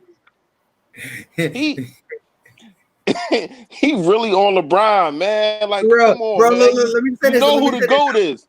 You know who the Yo. GOAT is, man. Hold up. GOA. Huh? Let me just say this. I remember he put something. He put a group thing on Twitter. It was me, you, and Charles. And I just driving home and I see beep, y'all answer. Beep, y'all answer. Beep. I get home and I see, damn, these guys were going off, putting Yeah, gifs, videos. we went at it that day. You And heard I me? just said, y'all wild. Y'all wild. We went at you talking about on Twitter, right? Yeah, we went at it that, and you know I'm not even a Twitter person. I don't got Twitter fingers. Like, Correct. so I don't really be on that joint. I really don't know how to work Twitter. But when he come up, oh yeah, I gotta make sure I get him. So I'm dead. I told you what I would do. All right. Me personally, and I know some people, well, he's an outside linebacker. No, you got to watch his film more closely, guys. Davion Taylor has the ability to be a Derek Brooks-like player at the Mike position. He's that kind of an impact player if he can get familiar with reading defense or reading offense. Defenses. He's got to be able to read that offense, and he's got to be able to react to it correctly. But I think he's got Derek Brooks-like potential. The problem is I just don't know the Eagles will run that kind of scheme to take advantage of a player with that kind of ability. That's my main concern with that kind of. If I move from the linebackers, guys, it's because I don't know what's going to go on at linebacker, to be honest with you. I got to see these kids on the field. Yes, when I go to do. the secondary, I think that they're going to – I got a sneaky suspicion they're not going to change the free and the strong, but I'm a little concerned that they might not play. I would not be surprised if they don't rotate over the top in single high safety. I wouldn't be shocked to see at times you see my boy Rodney McLeod. Just waiting to see if I wouldn't be surprised to see McLeod come down in the box and play more in the box. I wouldn't be surprised to see a guy like Will Parks and Rodney, McLeod like constantly kind of changing in that single high look. I don't know, man. I mean, I think Jalen Mills can play that role as well, but I think he's better suited to play down in the box. I think Kayvon Wallace, my bad, can play that role. But I don't know that we have a true center fielder. Do you guys agree with me on that? I don't know that we got a true center fielder, to be honest. No, we don't. We don't have. See, here's the thing. And real. No, go ahead. And real fast, while I'm saying what I'm saying, because of the Bad Word podcast that's coming up, I want everybody to put, if y'all can, I want everybody to put their top 5 quarterbacks. Name 1 to 5. But I'm gonna get back to this question real fast. My thing is, we don't have a Malcolm Jenkins. We have better athletes than we had Malcolm Jenkins, right? But at the same time, I feel as though it's going to take 2 or 3 guys to build the Malcolm Jenkins role. Even though sometimes Malcolm Jenkins was barbecue chicken. We already know what happened to him in New Orleans. We already know people picked on him. Peyton Manning picked on him on purpose. That's why I gave him the middle finger. You know what I mean? But just because he didn't have the speed and athleticism, he still had the knowledge. You know what I mean? He still was able to put guys in a spot, and sometimes he might have cheated. Yeah, we know that. Everybody makes mistakes. Nobody's perfect. But the thing that we have a problem with right now is we're trying to fill the Malcolm Jenkins role, and I feel as though we're going to have to fill it with probably 2 or 3 guys. Let me know what y'all think. So I think this kind of blends in. Charles, I disagree. I don't think McLeod is that center fielder anymore. He lost his step, and he's not getting over the top in time. I think those days are gone. I do. I think he's done. I think he's cooked in that regard. It's not that he can't still be a serviceable safety. You're just – I I can't depend on For him him to get game back, in and game the out. back pedal, the back pedal, Yeah. and then get to a spot when everything goes Yeah. crazy. Exactly. Right. But I You're love right. the You're way right. BMO Careful set it up, which is he thinks the versatility of a guy like Avonte Maddox could play into this. And you could see Avonte Maddox become a center fielder at times. Now that makes sense to me. That I could see happening because he does have the speed to be a center fielder. He Hey, does have a 42-inch vertical. He does have some of the attributes. I could see that. Hey, it's crazy. It's crazy. I'm just gonna say this and get out the way. People grinding me up. I got so much smoke from when I said that.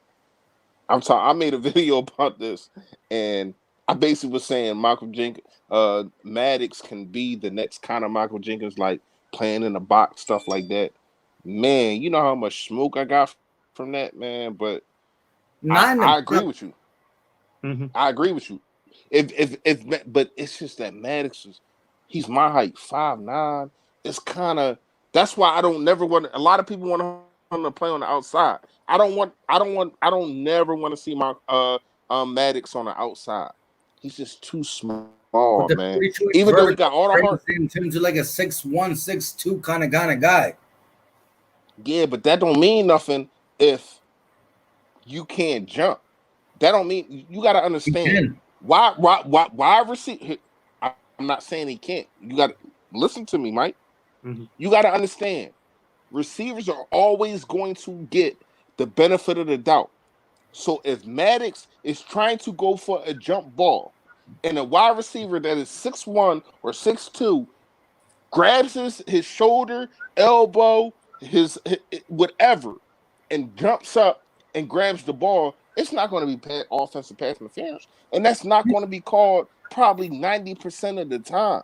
So it's going to look like he's barbecue. If he grabs chicken. that, it is. If he does that, it is. No, I'm not saying grab. I'm talking about when you come on, man. You play football, right, Mike? Yes. All right. So you know when you going up for football, you can get leverage on somebody else. And when you get leverage on them, that makes them even smaller. That's basically what I'm saying. You can push off on them to push up. And when you do that, he is too small to be able to recover from that. So basically what I'm saying is he's not fit for the outside. He's not fit for the outside So corner position. hold on. But we're saying he's fit to be a safety who's the last sort of defense to the deep ball. So when the corner gets beat, it's safety 5'9". Avonte Maddox is the one who got to stop that deep ball. He's not the last. He's your free safety, not your strong safety. I mean, he's your strong safety, not your free safety. Your strong safety is in the middle. It can be in the middle of the box. No. We're not talking about your free. Gate City's talking about him being I want him over the top. Yeah, single high. Yeah, He's talking about him being the free. Yeah. He's playing the last sort of defense on the Eagles defense. That's what I would put him over the top. I would put him over the top because of this. Look, he's not the most physical player. He's not going to be the size, but he's fearless. He'll go in and hit. I got no fears with this kid hitting. Now, the 42-inch vertical will make up for some of his height deficiencies.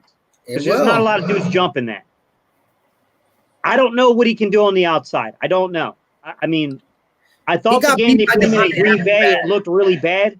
But I also thought it was kind of an unfair ask for him when they asked him to do it. I thought he played okay in Seattle. Come on, man. I mean, Metcalf is a nightmare for anybody. You know what I'm saying? Like that's a nightmare matchup for any corner. It's too big. I mean, too big, too fast, too strong.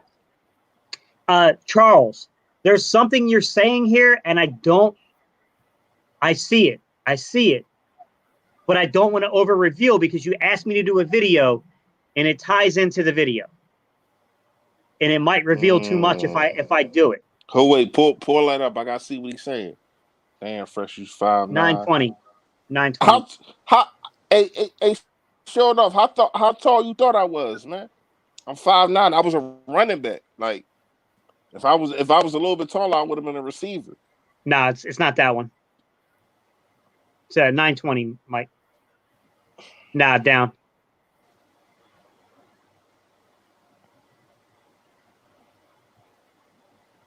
There you go.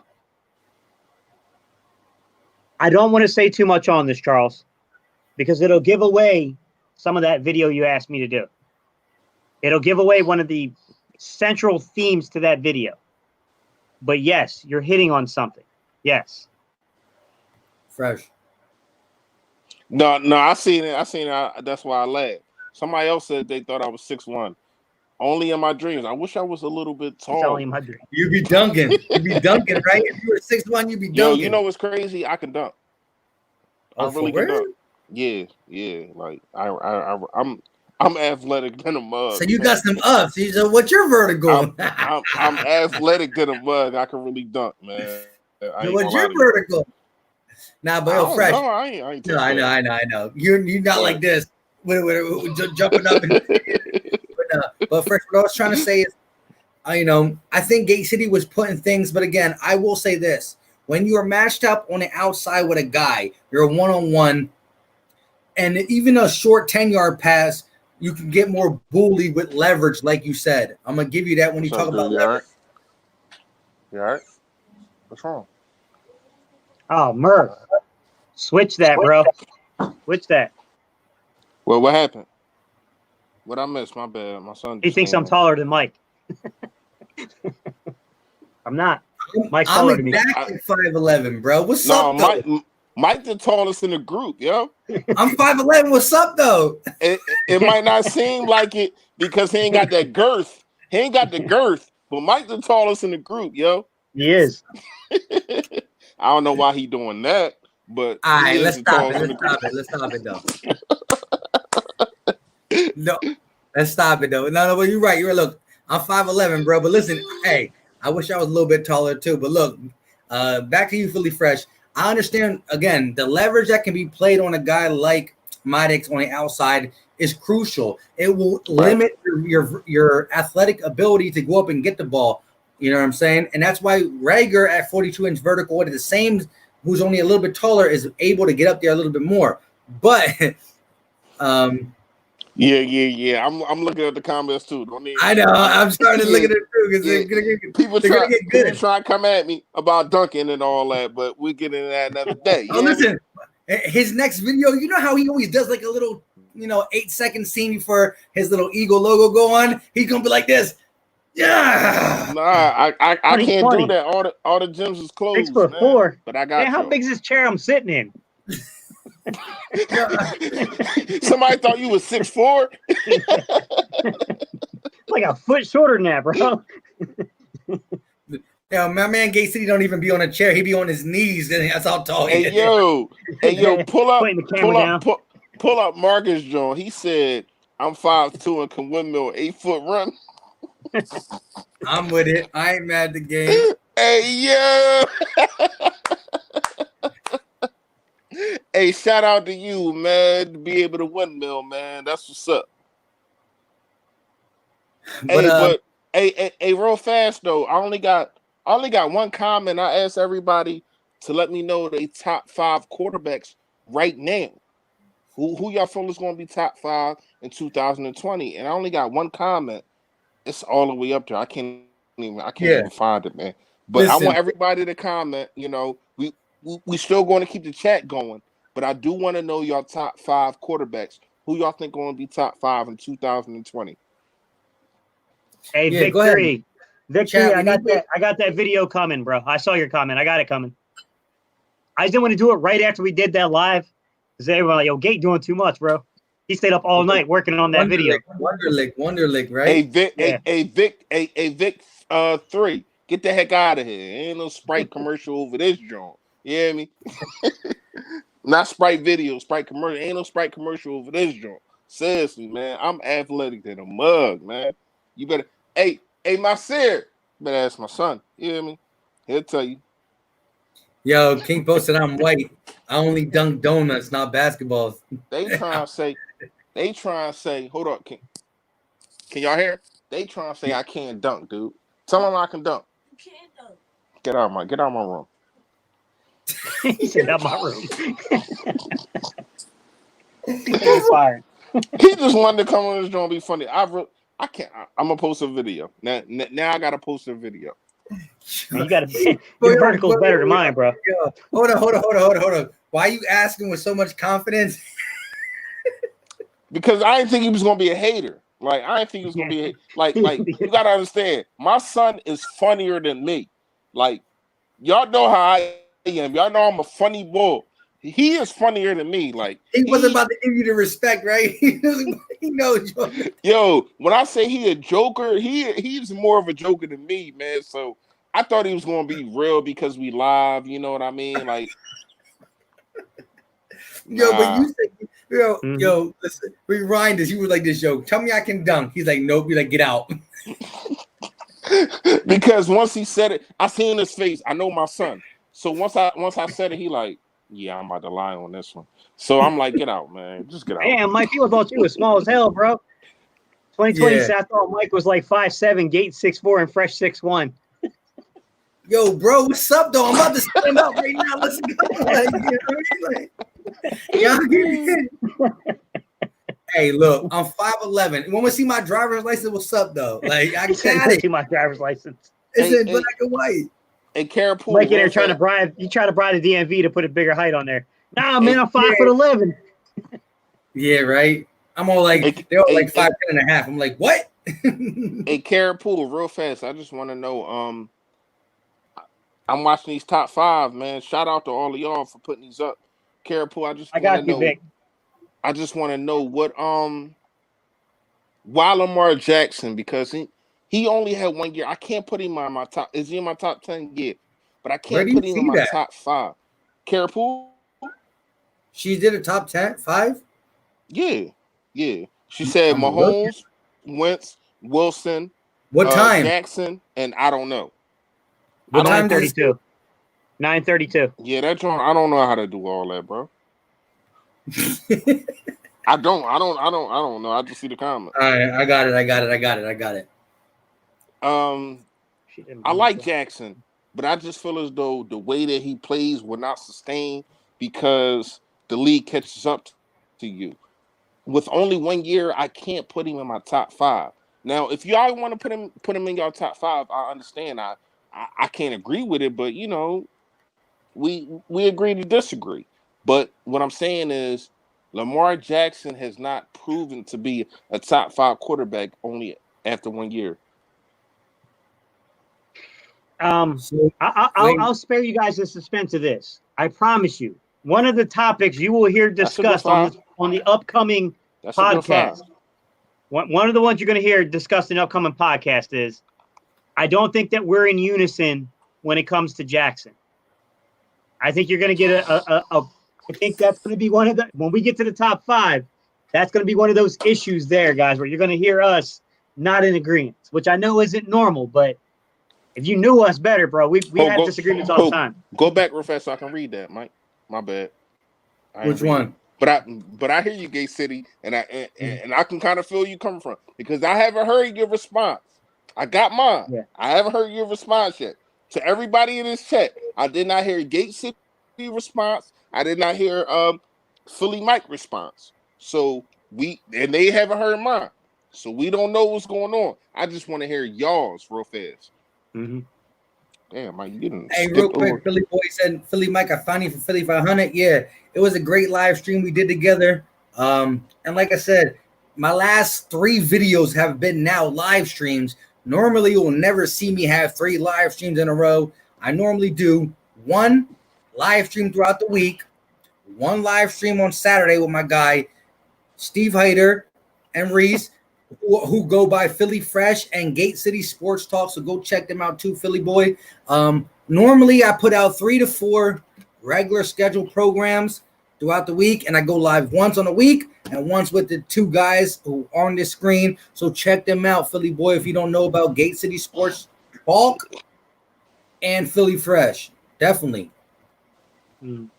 Guys, I can spare you some of the suspense because I know from talking to these 2 all the time, I know that me and Philly Fresh will have a disagreement when it comes to Lamar Jackson, and me and Mike, we're going to disagree on Watson. I guarantee you. I guarantee you. Me and Mike and I will disagree on Deshaun Watson, and me and Fresh will disagree on Lamar Jackson. Guarantee you. I know these two. We talk all the Okay. time. I Let me know. say I this. cannot wait. Gate City. I do like, not in the top 5, but I do like Drew Stanton. I do like him as a quarterback. Drew And Stanton. Yeah, yo, everybody in the chat, give Mike a thumbs down. What? Yeah, I don't know why I said Drew Stanton. Who's the Broncos quarterback? Oh, Drew Luck. Drew Lock. I'm about to say Drew Lock. Stanton. Yeah, I was say, damn. Hold up. I said you definitely going with you. That's definitely a hot take. Hold up, Philly Fresh. I know you're not coming at me. You done said many names wrong. You called Hurts. No. I'm not coming at you. I wasn't coming at you because I thought you got the name wrong. I thought you got the name right. That's why I was coming at you. I meant Drew I'm Lock. not coming at you. All right. Right. Listen, if I said Drew Stanton was good, they should they just unsubscribe from my channel right away. But I'm higher on Drew Lock than I was. I've been listening. That offense is good. I talked about it a little bit yesterday. I like Drew Lock. He's not top five, but I like Drew Lock. I'm just saying that. So when Drew Lock goes off next year with Denver and they make the playoffs wild card, you already heard it here first. He tried to jump us real quick. Yeah, I saw what you he just see? did. He tried to jump us real quick. I saw what he just did. You see him though? You see him though? Come on, man. You can't be slipped to a can of oil. You hear me? I'm gonna get all these Drew jump us real fast. You can't be slick to a can of oil, man. Anyway, let me ask you a question, Mike. Drew Lock or what the hell's the kid's name out in New England now? Lock. Stidham. No. And Stidham. Stidham. Jared Stidham. Who do you like better, Stidham or Lock? Again, I didn't have too many. To not say Jared Stidham. And let me just get to Chris Sims though. Did you guys hear Chris Sims' thing? No. Chris Sims said that Jared Stidham is better than Tua. And again, there's no sample size in there. There's no sample size in there because Stidham's only one pass was to Jamal Adams for a pick 6. And he got put back out for Brady. So, but Chris Sims said that Jared Stidham will be better in 2020 than Tua Tagovailoa. I think Drew Lock's better. I mean, that's a safe bet because we don't even know if Tua's going to really play.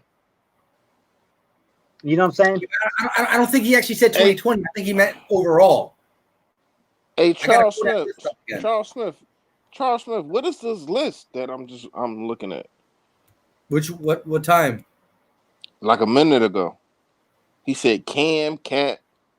Charles, Wilson, he's playing, bro. Dalton, He's playing. He's definitely playing. Oh, he tired. Oh, you tired, huh? Yo, listen, we outworked him last night when he was, on the screne. I'm just kidding. Hey, Jane Poole, what's going on, man? What's going on? Yeah, shout out to Gene Pio. He was one of them guys on the screen last night. It's Pio. Maybe I'm wrong. That's what I'm horrible at names. Me too. That's why I thought it was like, I don't know. It might be Pio. But shout out to you, man. He held it down yesterday too, man. He held it down yesterday. Even though he was too cool for school, he laid back, right? White teed up like the franchise boys. He all in the corner. I'm like, all right. We gotta get you out that shell, man. Next time we go. So, guys, just so you know, I'm going to try to bulk together a couple episodes. So that way, when we release this week, we're going to release you guys 2 episodes. So one from last week that we missed you guys on, and then your episode for this week. All right. Hold on. You guys have a couple to listen to. Who's in the chat that listened to our first podcast and are going to listen to the other ones? Let me know in the chat. If you heard the last podcast, which is the only one we have out, the first one, type 1. If you didn't listen to it, type 2. Because I don't think everybody be up on it like that. Let us know, though. We need to know. What's going on, DP? What's going on? Now, Antonio, Mike's got he's got the expensive version of this particular, like this live stream. This is a live. Charles, what do they call this, Mike? What's the name of this? Is a live stream? StreamYard. It's StreamYard. StreamYard. StreamYard. He's got like the $50-some version of it. So I think that lets you do what, like 6 people, Mike? I can first of all, I can put this on a lot of people's channels. I think the most you can have in a video is 8. 6. 8. They told me when I came on yesterday. They told me 6. Who's they? I mean, the StreamYard. They called you? They called No. Okay, now you got jokes. Okay. No. Mike's Hard Lemonade. Shout out to you, my guy. Damn. I didn't want y'all to see that. You hear me? No, listen, hold on. I had to dig in the piggy bank. No, I saw you were drinking yesterday on a small clip. You pulled it up on the screen. I was going to text you and ask if you really drink this drink on the regular. But what? I ain't had this yesterday. No, yesterday you had this. to read it. Yeah, I had to read this. Yeah. I'm not a heavy drinker, man. I can't do like I can do the strong stuff for a little bit, but I gotta dumb it down, man. Hey, to be honest, I think I think more people than I thought watch it. Gate City, I'm not good with podcasts on like iTunes and Stitcher and stuff like that. I don't know how to see who watched it, so I was surprised. But there's a lot of ones. I'll give you the login information for the there's more ones. I've been promoting it off of Spotify. Mm-hmm. I don't know if you check the views on Spotify, but that's where Spotify is where we got the majority of views. Yeah, probably because I've been promoting it. I'm just saying. But anyway, that's where I've been promoting because I don't know about none of that stuff. You can call me old age, whatever, but Spotify, I do know about that. So I send that link to everybody. You know what I mean? So they can listen to it. Definitely. But yeah, the first podcast was good, and so what Gay City got cooking up for us to do on this next one. What the heck is Wine Claw? White Claw. No, White Claw. Yeah. I've seen it in the store before. I never had it, but I've seen it in the store. Hey, shout out to Vic 3 because your girl, I think it's your girl, she commented on our stream last night and was saying, preach to your son. So shout out to her.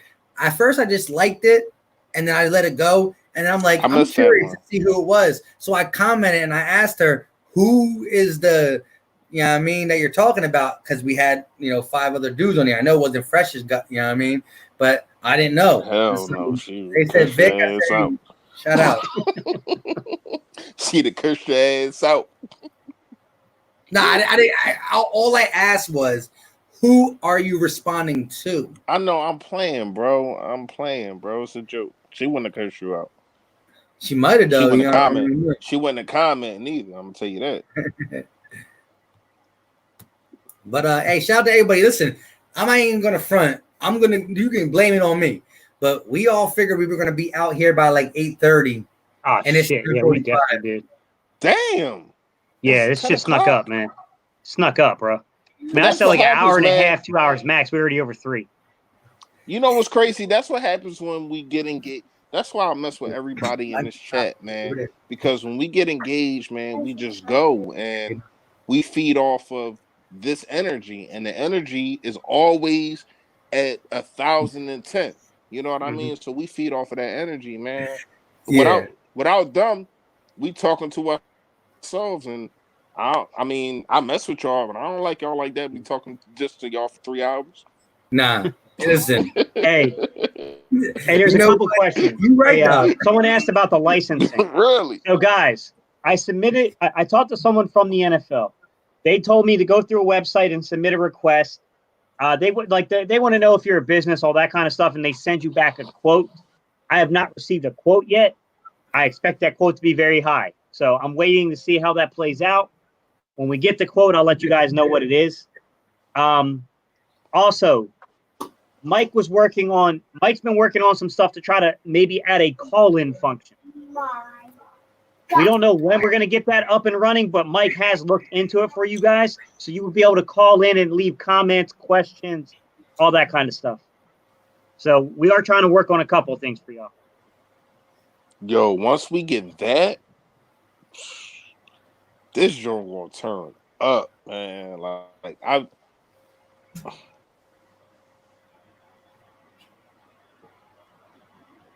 wasn't even late. I wasn't late. I'm gonna keep saying it. I wasn't late. I was right here. I don't know what the heck happened. Hey, Mike, you better back me up on this one. Oh, he was 100%. Hey, Speed, you better back me up on this one. Quickly, fast, Supercat Speed. I wasn't late. I was right here. No, I he don't know was. what the heck happened with my iPad, but I Fresh wasn't was late. in the building. ASAP, Rocky. He was in here talking with us before we went live. He stayed the whole thing. I think what he was saying is your good commentary kept us. You know what I mean? Kept us going. Like, cause come on, an hour. Come on, don't do that. Charles Smith is not that nice. You're right. You're right.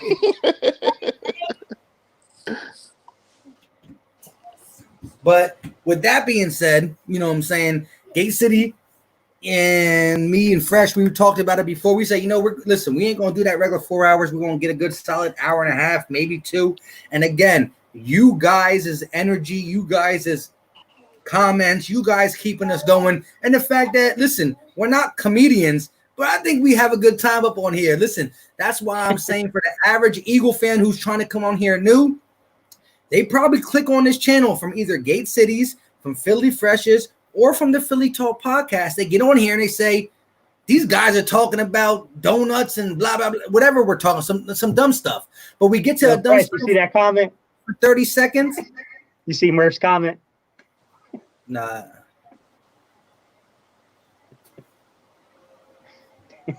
Like 3'7", bro. Come here real quick, Elijah. Look, the quarantine's been bad for my guy. His hair is long as crap. This is about to be my 5-year-old next month. He got that silky smooth, you know what I mean? That kind of hair like that. But anyways, listen, I say Supercat Speed. If I say that, it gets him to do what I need him to do. I say, go get my charger. He's like, no. I'm like, show me Supercat Speed. He go get it then. You know what I mean? It's how you manipulate kids. You know what I mean? Supercat Speed. That's funny. Vic said you film on an angle. Funny. What'd he say? Vic said you film at an angle. All right. Yo, wait. Vic, I can't hear you. Say it again. Say it again. I can't hear you. I know that's right. Can't hear you, Vic. Hey, Gates, I'm telling you, you got to tune in, man. That's Joe. Hey, Gates, man. I don't like you said. You said it's 8 people. Next time man, listen, that joint was so fun last night. I ain't even gonna lie, man. It was cool, especially with all the different emotions. Like again, at the end of the day, I gave them a chance to speak their Eagle talk on the screen. We don't always agree, but listen, this is what I said last night too. Everybody in the chat. Sometimes it's like trade this person, keep this person, go get this person. This person's not that good. This person that is better. But guess what? We can disagree on a lot of things. But there's one thing as a Eagle fan we will always agree on, and that's getting to the big game. We disagree on how the roster looks, how we can get there. But we always agree that we want to see the Eagles get that money. Yeah, I mean, it's at the end of the day. That's what it's about. You want to get the money? Get that money, right? Randall, I don't know if it's just your first comment, but yo, what's up? What's going on with you, man? Charles said Nate stole the show last night. A young man ahead of his time. Shout out to Charles Smith for the super chat. And like Philly Fresh said about like an hour ago, he said, we all said goodbye, and then we started our backstage edition. Yeah. At the end of the day, when I said goodbye to everybody, you got a couple guys, I think Gene, Nathan, Victory, they logged off right away. But at the end of the day, this is what we do all the time too. When we get off, we talk about how our live was together. Y'all don't know this because it was your first time, but Charles stuck around and he chopped it up with me and Philly Fresh for a little bit, like maybe a good 15, 20 minutes. I could be even saying it later. Could have been longer, probably 30. But I'm about to say, yeah, that joke was like 30, 40 minutes, man. We was busting it up. We talked about all type of stuff, man. You know what I mean? What we'll have to do is before week 1, what we'll have to do is like maybe that Saturday night before the game, we'll have to do like a Zoom call or something and try to get as many y'all on as we can. How many can you get on a Zoom? You could pay for a Zoom up to like 100. Ooh, that's gonna be major. So you can't do 100. We do 100, bro. Everyone's just gonna be talking over. No. I'm not saying really 100. You know, I'm not saying really 100. But what I want to ask is, can you put that on your YouTube? Is there a way you can do that? You can always record it and upload it later. Worst case scenario. Yeah. Okay. But listen, hey, shout out to the Philly Talk Nation. Like I said, y'all did a great job. When I first said to everybody yesterday, let's go do it, I did not know how it was going to come out because, I mean, I know some of you guys' personalities, but I don't know all of you guys and how it would have worked. And, you know, we had a little bit of time backstage. I think it was like a couple minutes, 15 minutes, some maybe 20. And my guy, Philly Fresh, was backstage. Like, he's not normally backstage. He's normally late, but he was 100% backstage last night. And all of them was trying to grind me up, talking about some Philly Fresh always late. I'm just listening. I'm just chilling. I'm falling back. I forgot to put you on the screen. I seen you in the bottom. Yeah. I'm laying in the cut like iodine. I'm just listening to everybody talking smack. Okay, got you. What I come on? Give all smoke. Hey, and the funny thing is, let me just say this up front. He was backstage with us today. He just started having technical difficulties, and so if the camera would have worked right the way he wanted to, he would have been on spot. So he wasn't late. He was here, couldn't get it right, and it took him like 10-15 minutes, and he came in through when we started. But he was here the whole time, like 10 minutes before the stream. He was here before me. Let's just be real. Yeah, and guys, hey, just so y'all know, because y'all are here with us, I'm going to push out a lot of videos this week. It's because I missed so many videos over the past 2 weeks. Some of y'all know, bro, I ended up getting chickens from my parents. I had to build a coop, all kinds of crazy crap, guys. So, yeah, like I've been MIA for a minute. Not even gonna lie. You have. I'm like, damn, I ain't seen Gay City on my own. I ain't seen Gay City on my video in a minute, but I do remember you was talking about the chicken stuff, and I don't know nothing about that, but okay. I ain't know it either, bro. I had to learn it.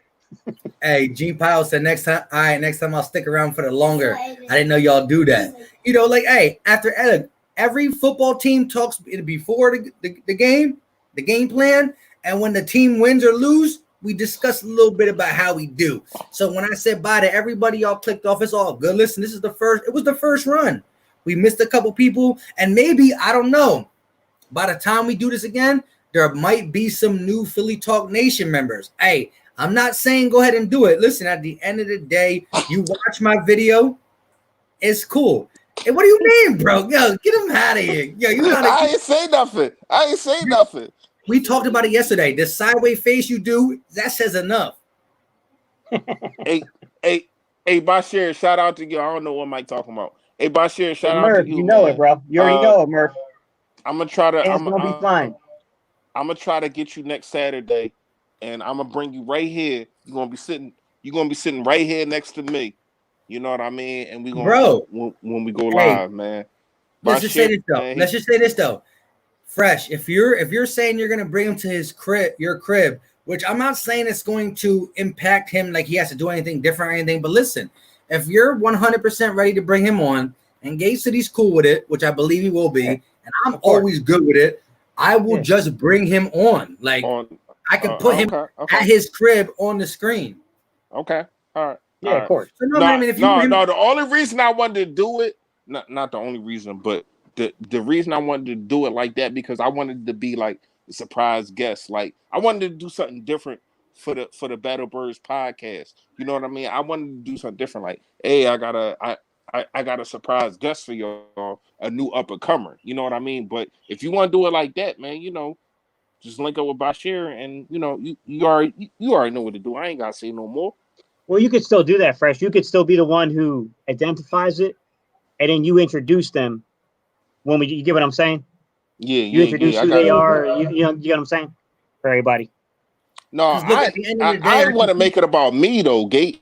I ain't like saying it like that is like I'm trying to make it about me. No. I I'm was just not trying saying to. that. Yeah. Okay, okay. I'm out here building chicken coops, bro. I ain't got time to do that. Come on. Hey, listen, man. I ain't gonna lie. I need some eggs, man. You got some eggs for me? I do, bro. I do. You got that 70s throw sheet on your chair. 70s. This ain't 70s, man. Hey, listen, man. I ain't gonna lie. If you get the black light on this joint, trust me, you don't want to sit on. I ain't gonna say that because Bashir might sit on this joint, but if you get the black light on this on this blanket, it ain't from the 70s. You hear me? I'm just gonna tell you yo, that. I'm dead. If I feel like hell no, I ain't coming to your house on that couch. But yo, listen, when I said that at the end of the day, because it'll be a little bit rough making sure like to get in your camera, you might have to keep doing like this. But by sheer random, yeah, I thought about that too. I did think about that. But look, hey, if you co-sign him, I'm all good. Listen, again, the Philly Talk Nation get on the stream because they don't have a YouTube channel. You know what I'm saying? Bashir is a YouTube creator. He's new, but he's been doing it. And the fact he's been kicking, I like it. So if we all good for it, we can definitely discuss it. We can get him on here. You know what I mean? I don't know. I just want to start having guests on here, man. You already know. Real talk. Yo, listen, we're gonna have listen. Our arm left is kind of strong, and it's Eagles concert creator thing. We all got numbers to dudes like Philly 500, Lord Brunson. You want to talk about like up and coming guys like Eagle Season, Bashir, Philly Notion, dudes like that. And I feel as though we can bring two dudes chatting on Zebra.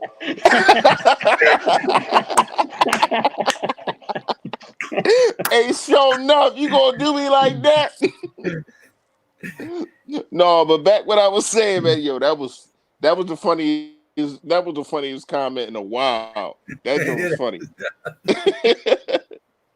But our arm reach is kind of long in the Philadelphia Eagles YouTube concert creator nation. So I'm pretty sure like we can reach out to dudes like Philly 500, dudes like LB, dudes like Philly Notion, dudes like Eagle Season, dudes like Bashir Randall, dudes that's just trying to come up, and dudes that's already established. So we can mix that in. I'm trying to do different things with this. You know what I mean? If y'all with it, man, give me a thumbs up. I'm talking about got everybody in the comment. If y'all with that, man, give me a thumbs up.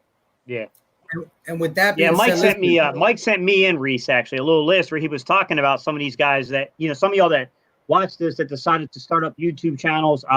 Philly Notion, I ain't dish you, man. I just like I said, bro, I've been building a chicken coop. Like, man, I ain't never raised chickens a day in my life, bro. I had to learn. I've been learning a bunch of crap. So I did see your video, man. I'm gonna sub you up, and man, Mike knows, Reese knows, and we all started when we didn't have nobody watching us. Like, man, y'all keep grinding. Y'all doing it the right way. You're networking. Bro, listen, everybody knows this, and I guarantee they felt it. Me, Gate City, Philly Fresh, even I had a conversation with Philly 500. I can't speak for LB, but we kind of talked about it because I did one live stream with LB. I did one live stream with Philly 500, and they both are adamant not only to getting us on their channel more, just them come on our channel, and we just, at the end of the day, it's all about good football talk. That's where it comes down. And so, like Philly Fresh said, we're going to get the young ones and the old ones, and we're just going to collab as a community. At the end of the day, that's what it's about. Us being better than the other 31 football teams in the NFL. That's what it comes down to. It's not who's better as a content creator. It's Eagles versus the world. With that being said, I want to say this, though. Gate City, Philly Fresh, I know we all were probably like, yo, I'm about to quit, man. My first week of putting videos out like this, bro, I got 5 views. Like, I quit. Ain't nobody watching me. Nobody watching me. Oh, yeah, Rock the Artist, too. Shout out Rock the Artist, too. Shout out Word. Rock the Artist. But yo, tell me you guys didn't feel that way. Week 1, Yeah, 5 views. Next video, you feel real good about this video. It like 6 views. You know, it'd be like that in the start. Hey, listen. I can't remember what video it was. It might have been my first video. Wait. And the great thing is, the great thing I want to say is none of us have more than a year. We all started in 2019. So me, you, and Gate City know what it feels like. But go ahead, what you're saying. But it's not like one of us has been on here for 3 years or 2 years. Right, no, right. We came in together. 2019 prodigy. That's what makes this so special, because we all came in together and we seen basically together the grind and the build up. You know what I mean? Even though some might have flourished more than others, it don't matter. You know what I mean? Because at the end of the day, we all grinded and we all seen the grind. Like, I ain't gonna lie to y'all. A couple days ago, I was bored, so I watched y'all 2 first videos. Trash. Both Right. No, they wasn't trash, but I'm looking at them like, damn, it's a major step up.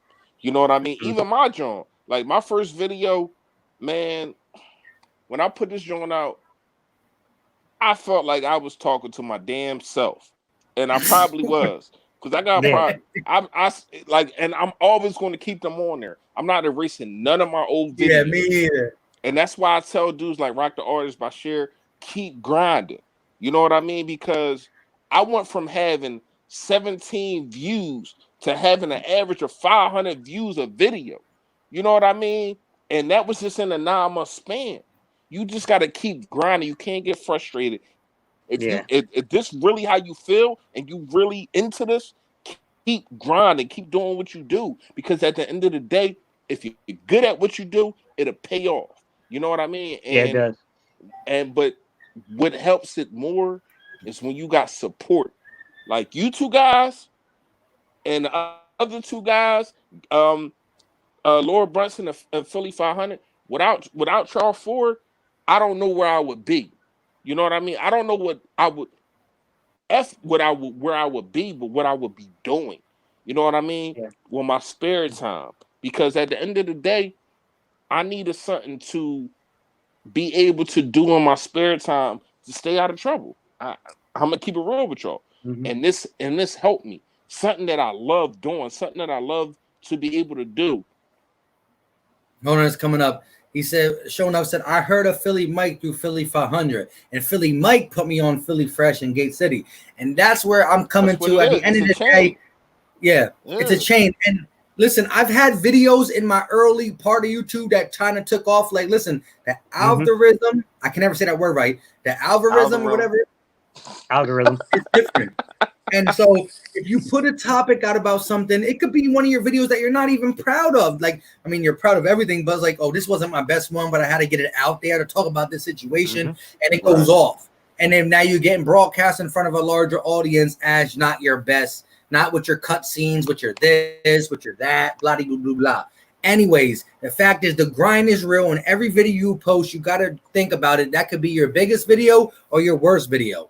It sucks when a video you feel so confident in is one of them ones that the algorithm just doesn't throw out there. But if you're a content creator, you just got to keep grinding. At the end of the day, again, my goal when I started this was to be a Eagle content creator and a gambling site to help you guys.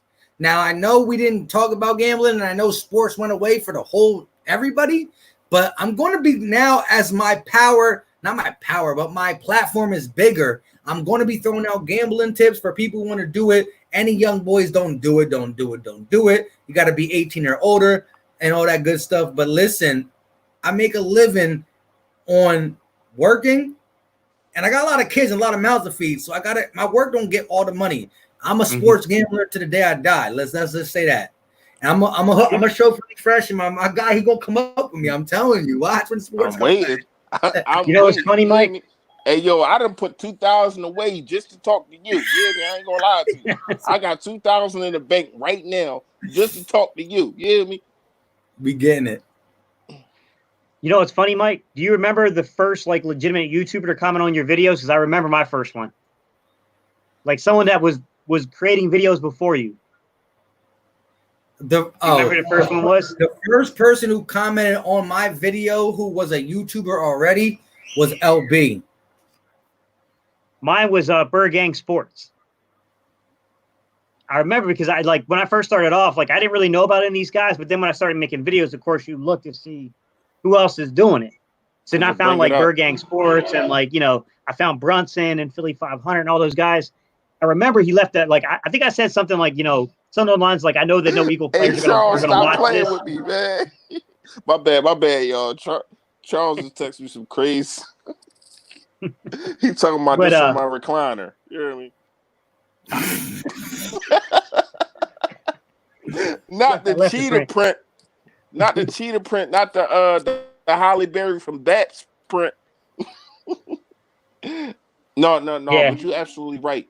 It's crazy that not only my first content creator, but my first comment period was from Philly 500. It was from Philly 500. He sent me a John. He said, "Man, just keep grinding, man. I see you." And I had put 3 videos up with no comments, none. You know, I'm in that John. I'm in my phone looking like, ain't nobody gonna comment on nothing. Like, what's going on? I put in some real work on these Johns, and I didn't even know who Philly 500 was. I knew who LB was, but I really didn't know who Philly 500 was. I went to his John at the commented, and you know, I subbed him up at obviously, and started watching his videos. Started watching some of his old videos, and I'm like, okay. What happened? Casper. We done lost him. I'm getting a phone call. Can y'all hear me? We can hear you. Yeah. Hear me? Yeah, we can hear you. All right, let me deny this phone call. I'm back. Can you see me? Yeah. Can you see me? And Bashir's about to come. Bashir's coming. If he's still here, he's coming. I know Bashir coming, man. That's his MO. But yeah, and I just kept going at it, man. And then I ain't gonna lie, it was at a point because when I linked up with you two dudes, I was at like 123 subscribers. I'm like, man, this ain't working, yo. You know what I mean? And I ain't gonna lie, I'm like, yo, this ain't working. Like, you know, it's crazy. You were thinking that, Fresh, but at the same time you were thinking that, I think Mike told me about you. I watched one of your videos. And I was like, damn, I'm like, yo, I like his content. His content's good. And I think I messaged you. Yeah. It's crazy. Yeah. At the same time you're thinking that, we're watching your content going, man, his content's good. Yeah. I ain't gonna lie. I was ready to hang it up. I was ready to, man, listen, ain't nobody trying to hear what I'm saying. And it was more frustrating to me. Oh, here he goes. Yeah, I knew he was coming. But in all realness, man, you know, always, man, I take the mask off with y'all and I always keep it real with y'all. In all realness with me, the more frustrating part wasn't that nobody was commenting, nobody was liking my video. The more frustrating part is that all my friends and family that I sent my video to, nobody was commenting. You know what I mean? Like people that I supported, that got their own businesses, that I brought stuff for, and all that kind of stuff. I'm not saying that just because I did that, you need to do this. But it's like, damn, I'm not asking you to buy anything. All I'm asking you to do is hit that like and subscribe button. It takes 5 seconds out your day. It's people free. And people couldn't do that for me. I was so frustrated. Like, damn, all the stuff that I did for y'all. Go ahead. Let me tell you this. Listen, my first 20 subscribers was like family and my circle, right? And then I'll put a video out, right? And I get less than 20 views. And I'm like, bro, y'all might not like the Eagles, but just watch it. Just turn the video on and set it down and go do what you gotta do. You know what I mean? So support. And listen, I used to tell my wife, my circle, my 20 subscribers in the beginning, I said, like the video. So it looks like when somebody else who don't know me comes to it, they got 20 likes. Like I'm cool, right? And I'll be like this. Now I'll be telling my wife, don't even watch my video. I don't need you no more. I got my true family. my true Eagles family. It's crazy. I feel the same way. Hey, Mike, I feel the same way. Like, I feel the same way, man. Like, I ain't gonna lie. Video no more. Don't watch I ain't gonna lie to you, man. I know who my real Eagles family is. You hear me? Like, seriously, man. It's crazy, man, because it does become like some of these people know me as well, or if not, then like people I served in the military with, like to some extent, even my own like like brothers and stuff, like I mean, because they watch us every week, like you know what I mean, like they really get to interact with us in a way that like they do kind of get to know us, like they know our personality, they know, like you know what I mean, like they really do get to know you. Actually, it's kind of weird because like that's what I love about being able to do these lives, because then we get to interact back in return, and we get to see their, like, you know what I'm saying, their personalities play out and stuff like that. Right. I'm agreeing with you, and I'm agreeing with Murph DeKenzo just said. It's crazy, man. Like, see what I've been through, man. I ain't gonna lie to you. Y'all already know how I pour my heart out to y'all, and how I tell y'all the real and the raw. Shut the door. I done did so much for people. I done made flood gateways for people all the time. I done cars, whatever the case may be. When I was rolling, I was rolling. I ain't gonna get into what I did and all that, but when I was rolling, I was rolling, and everybody made sure that they ate, and I made sure everybody ate. You know what I mean? But now that I'm not that guy, things is kind of different. You know what I mean? And that's another thing that kind of got me frustrated. But the love that I get from y'all, everybody in this chat, everybody that comment, everybody that been in this chat, man, it refreshed me. I know y'all call me, I know my name is Fresh, but it refreshed me, man. And it made me seem like, damn, it's really genuine love. You know what I mean? Like, that's why I don't call people subscribers. I call them the Fresh Family. I call them the Battle Bird Podcast Family, because it's love, man. And yesterday proved it. When I went on with them guys, man, I didn't feel like I was talking to a bunch of subscribers. I felt as though I was talking to some dudes that I can sit in a barbershop, or I can sit at a restaurant, and we just bust it up and we just laugh and joke. It felt like family. It felt like friends. You know what I mean? So that's just how I feel, man. That's how I feel. Guys, I'll be honest with you. None of us ever thought that this podcast was going to be this. We were just talking like, yo, let's go live one time together. That was the brains of it. Yo, let's just go live one time together. And then it went like 4 hours. And the rest of it history. I mean, to be real about it, y'all remember that when we first did the first live? Yeah, but even still before that, like I said, because I think y'all went live before I came on. Y'all two had went live first, and then y'all brought me on. Look, I think it went like this. If I can, my whole remembering of the whole situation, like I said, Gate City and I found each other under 100 subs. I believe he commented on a video of mine, so he started initial just 100% contact. And when in my beginning time on YouTube, every single person who commented on my video, I clicked on their channel to see if they were a person who just watches and comments or a person who does content and comments. I checked everybody. Anybody who just said to me, good video, clicked on your thing and I see, oh, he don't have videos. That's it. I clicked on him. I saw he had videos. Immediately showed the love. Bang, got him. Subscribe.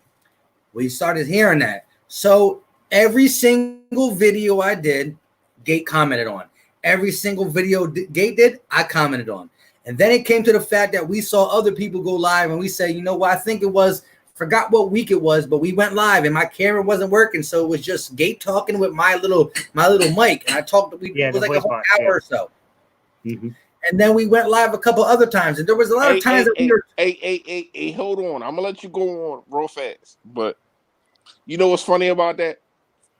When y'all went live, I watched that joint, and I watched that joint, and you wasn't, and your camera wasn't on. So when we first went live, I thought my camera wasn't on. So if y'all watch, y'all gotta go back a couple months. But if y'all watch, I'm all in the crib and just got the phone everywhere. I ain't stable. I'm just talking in the phone. I didn't think that people can see me. But then when I watched the joint back, I'm like, yo, people can see me? No, for real. I didn't know people could see me. He told me that. Listen, this man texted me the couple days later. I was like, yo, I didn't know they could see me.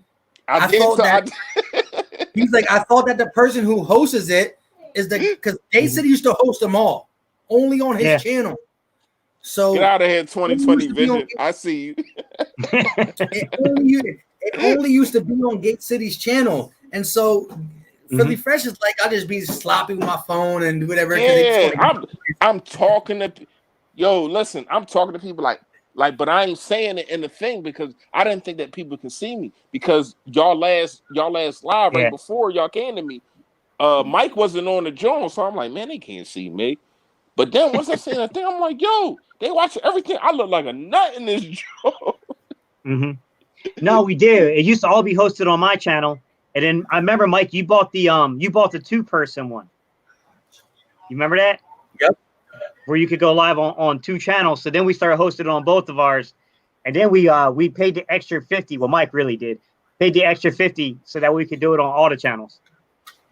Well, actually, Charles Smith did it because you know what I mean, he could donate. Charles the cost. Did a lot. I don't even know if he's still on here, but listen, I ain't gonna front. I paid $150 for that jersey off the Eagle website for my man Stanley, but the community in itself. Listen, I never say to anybody who's watching this video, please donate to me. No, but for guys who donate, I appreciate it 100%. Listen, you just watching my video, you're eventually helping me out in the grand scheme of things. And that's why if there wasn't guys like Charles who donated that much money to my channel, because he just did it this game and he did it before. But at the end of the day, I was going to give back to the community automatically. When I got my first YouTube check, which guess what? It's not a real check. It's like it's more like a bonus because it's not a check. I cannot quit my job and feed my family on YouTube. So I got to continue to work. But when I got the first check, I said to myself, do I deserve all the money? Nope. Some of the fans do. So I can't buy everybody a jersey, but I can keep it random and say somebody's going to get a $150 jersey, which let me just tell you this, my first YouTube check was $200. So I made 200, I kept 50, and I gave 150 back. Just all that's my first one. And it's just because I respect you guys so much and I love you guys. And hey, Charles, I was telling you need like 25 of that, Charles. And listen, by the way, man, you close. I just looked at your channel, Fresh. You close, bro. You closing in. Hey, where's it at? Hey, closing in. It's at 885. Hey, man, listen. I've been grinding my behind off, bro. Like, and I try not to check it because I know I'm almost at 900. And if I get to, I know I needed like 120 something more. I'm gonna keep saying that. Don't correct me, Gate City, because I don't want to know. You hear me? You're close. But I know I need like 120 more, man. But it's been a long grind, but I loved it because that's the type of person I am. I always had to grind for everything. Nothing was ever given to me. You know what I mean? I never been the type of child that something was just given to you and silver spoon or whatever the case may be. Everything I had to get, I had to grind for. And I feel as though once I get this 1,000, I grind for it. And I know for a fact I grind for it. I gave the people what they wanted. I gave the people what they wanted to hear. And I gave them the raw. That's just me. And if people don't like it, I don't give a damn. you know. So, but if you do like it, man, I appreciate everything, man. I shout out people all the time, man, like because I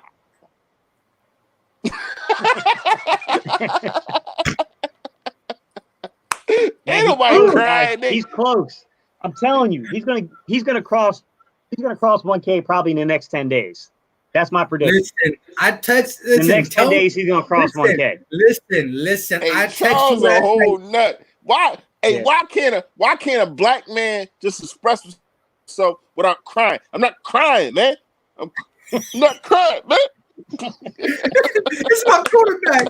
It's my quarterback. My grandmama gave me that chain.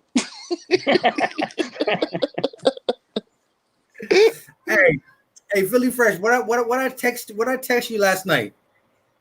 I said by the end of June, you're gonna get that money, right? Yeah, I ain't worried about that. No. I just know that it's not really about being able to get paid from YouTube. It's about the accomplishment. When I got that 500, I got the 500 like 2 weeks ago, and it been since then. You know what I mean? Like I posted up on my Instagram. I was proud of it. I ain't gonna lie to you. That Gay City and I said it. Listen, YouTube treats people like crap. Listen, when you're under that 500, YouTube is not trying to dish it out to other people. You don't understand that so many of our subscribers did not search us.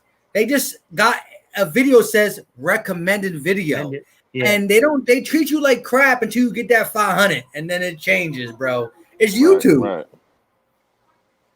But yeah, look, bro, it is, man. But it's YouTube, but it's also you got to understand YouTube is a business, and for you to be representing that business, you have to make sure that.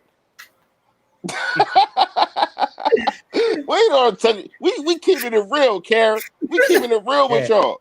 I'm exposing the real struggle. me. I'm telling you, Karen, that early struggle is real, man. It's hard, bro. I'm exposing the real me to you, Karen. If you don't want to hear that, I don't know what to say. Because at the end of the day, listen, the people who want to watch Eagles, watch the first maybe 1 hour or two. Ain't nobody watching this last 30 minutes because we about to end this soon. We about to give our little lovey-dovey, touchy feelings and we about to be out.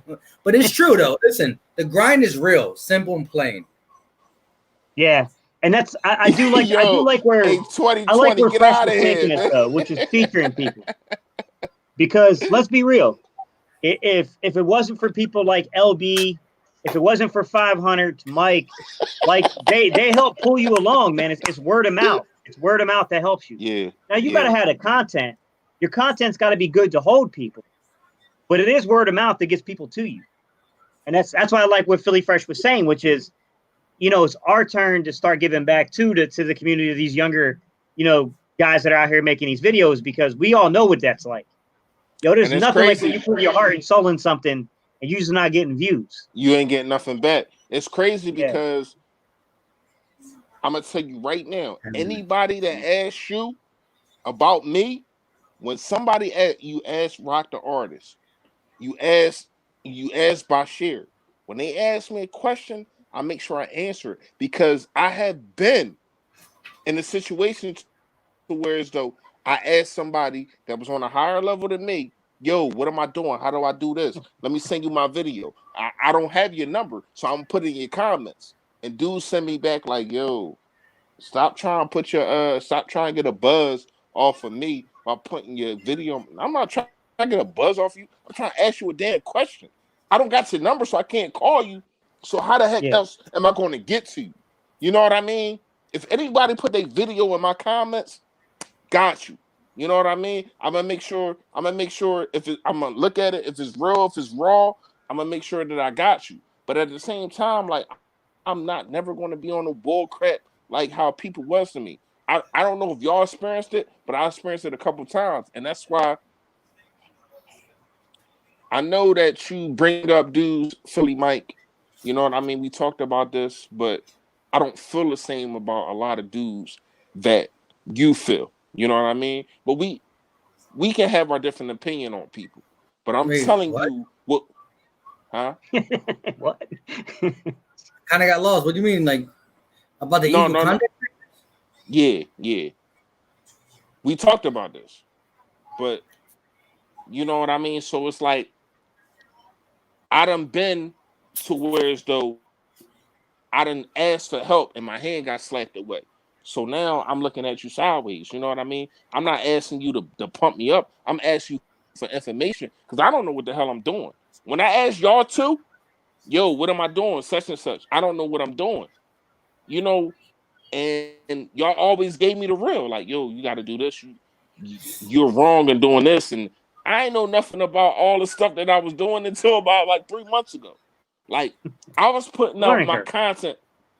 I was putting out my content for 6 months and ain't no nothing. I was just putting it out raw. It wasn't no type of titles. It wasn't no thumbnails. It wasn't none of that. I was just giving it straight raw. I didn't know nothing about that. Now, when I asked y'all two, and I asked Lord Brunson, and I asked Philly 500, they gave me the real. You know what I mean? So we got to make sure, and I'm going to make sure, and I'm pretty sure y'all two are going to make sure when somebody is under you and they ask you for something, like, yo, you got to do it this way, you got to do it that way. Make sure it's this, make sure it's that. Now, I'm not going to co-sign you if you put out some bull crap. That's one thing that's not going to happen. I'm going to make sure that what you give is real, what you give is authentic. You know what I mean? Yep. Yeah. Hey, I'll keep it real with you, Fresh. There was somebody early on. I asked if I could. I know football. Hey, Charles, I asked them, yo, can I forget come on you, your man. channel and can I talk to you about football? And they ain't want to talk to me. But Right. now we got this going. They circled back around not long ago and asked me, and I was like, nah, bro, we good. Oh, they spin that U-turn on you. Yeah. I was like, nah, we good. Yeah, they spin that U-turn. That's what people do, man. Yeah. Yo, look. And at the end of the day, it comes down to the fact of the matter is, if somebody comes out their mouth and tells me that they're an Eagle content creator, even if I watch them, even if I have only watched one and I'm not fully certain on them, all I'm going to do is this. They're an Eagle fan. They're an Eagle content creator. I'm going to promote, but to promote is this. Watch a video. Everybody's talking about the Eagles or how they do it is not everybody else's cup of tea.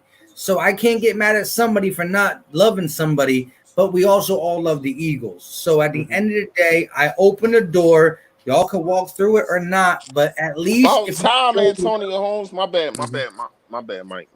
No, you're good. Mike. No, I just seen the comment and it got me hyped. I've been waiting.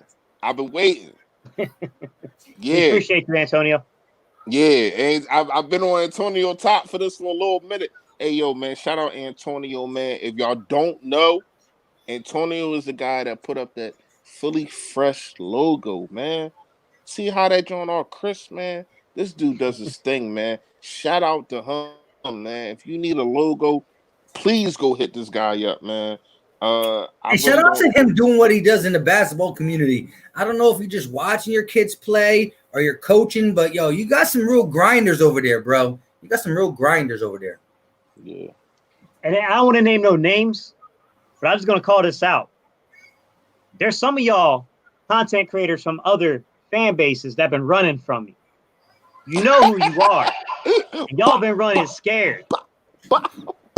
I'm just saying. Shots fired. Get him, Gates. Just Get him, saying. get him. Hey, listen, Y'all know I who ain't you gonna are. lie. Y'all running scared. I ain't gonna lie. I'm not being biased. I'm not just saying this because it's my guy. But y'all don't want no smoke with this man. Listen, I thought I can break down stuff. Nah, this dude right here, yeah, he that one. Y'all want to talk about the GOAT? He that one. You already know. But at the end of the day, he's not going to come at you like physically body because there's no reason to. He let the numbers and the analytics do the talking. And that's where it comes down to. Because really, if you're talking about somebody's content as just like listen, I mean, people come at people for different reasons. It's cool. People have different views of life and whatnot. But when we talk football, you don't come at GS Gate City. And, I'm going to get one way or the other because they're going to invite somebody else on and think it's safe. and they ain't gonna know I'm gonna be behind the scenes. It's all You'll love. get it But one way or look, the other. Hey, Rock the Artist, you been in this chat the whole time.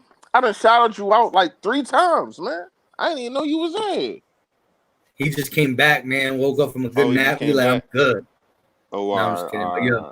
Oh, you Hey, don't know. appreciate everybody, but I think we're ready to sign off because we've been off the Eagle Yeah. conversation for a good 30. Yeah, we You know just what I mean? talking ish. We just talking ish. So whenever y'all ready, man. Yeah. I mean, listen, again, I'm telling you, there's Eagle people who are coming in here for the first time. Like, yo, we're about to get what are they talking about? I'm out. It's cool because the long Saturday live streams are for the people who rock with us 24/7. So, with that being said, if you go back, it was 3 hours and 49 minutes.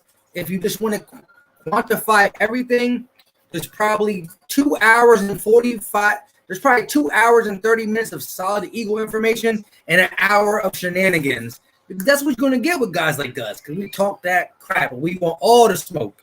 We want all the smoke. But at the end of the day, hold on. Oh no, they can still comment after we get off the genre, right? Because I see a whole thing going on. My man Antonio, man, people wanting the logo from me. They are. I don't know if they knew. They probably ain't watched the video, but I've been shouting out Antonio Holmes for a minute. He does his thing, and I see a couple people, man. They trying to link up with him, but they can still do that after we get off, right? They can still comment and all that stuff. Correct. I don't Listen, know how it goes. Antonio Holmes, put your Twitter account in the chat so anybody who wants to jot it down can jot it down and hit you up on some extracurricular stuff. Antonio Holmes is that guy, 100%. I know, but I don't know 100%. But this explains the whole thing. Superhero 18 says, "Dang, you guys are still going? You already know." But we about to get off here. So with that being said, it's a battle birds, man. Correct. We appreciate you guys 100%. And yo, Steve, let me and Philly Fresh know what we got to do. Keep sending us that information. We're going to get on it. I'm going to get on it tomorrow morning and further on with that so we can get that podcast out. You already know. Yeah, guys, we're going to be coming with the podcast. Like I said, I'm sending these guys the information now. This is not their fault, guys. I'm the one that got backed up this time. So they're just now getting this stuff, all the information I want them to record. Listen up. As we get everything kind of together, guys, I'm going to release 2 of them this week, and then I'll get another one ready for y'all for the next week. What I want y'all to do is if y'all get a chance, you can comment in the videos, whatever. You can hit me up on Twitter, hit me up on Facebook, whatever, guys. Let me know what release schedule works best for y'all. What day? Do y'all want these things released on Mondays, Tuesdays, Fridays for the weekend? Like, y'all let us know when y'all want them released. And that's when I'll try to work around to make sure that the material always gets released on that day for y'all, all right? So the way we'll do it is whoever gets the day that gets the most votes, that's when we'll release it, all right? Mike's, like I said, Mike's going to work on trying to get the phone calls set up so y'all can call in. I'll do the best I can to support him there to try to do that, We'll try to do some film stuff, guys. Like I said, I'm waiting to get the quote back. I'll let y'all know what that quote is once I get it back. I have no clue how much it's going to be. We'll see, guys. I mean, it could be, hey, maybe we get lucky and it's only $1,000. I got a feeling it's going to be like 10 grand. That's my gut instinct. But yeah, we'll let y'all know as that stuff comes up, man. Also, if y'all want topics covered, it's hard to think of everything, guys. Man, hit us up, man. Hit us up on Facebook. Hit us up on Twitter. Hit us up on our channels. And just let us know, yo, guys, on the next, Battle Birds podcast, can y'all touch this topic? We can't promise we'll get to every topic, but sometimes it's easier for y'all to direct the content than us to try to think of it. It does make it a little easier sometimes. All right, y'all. That's all I got, man. We're gonna make a try to make a Battle Birds Twitter and Facebook, whatever, just so that y'all can reach out to us, because at the end of the day, man, there is no Battle Bird podcast without y'all, without the real fans, without everybody doing what they supposed to be doing. I don't know what Mike is doing, but my kid got long hair. He got hair for days.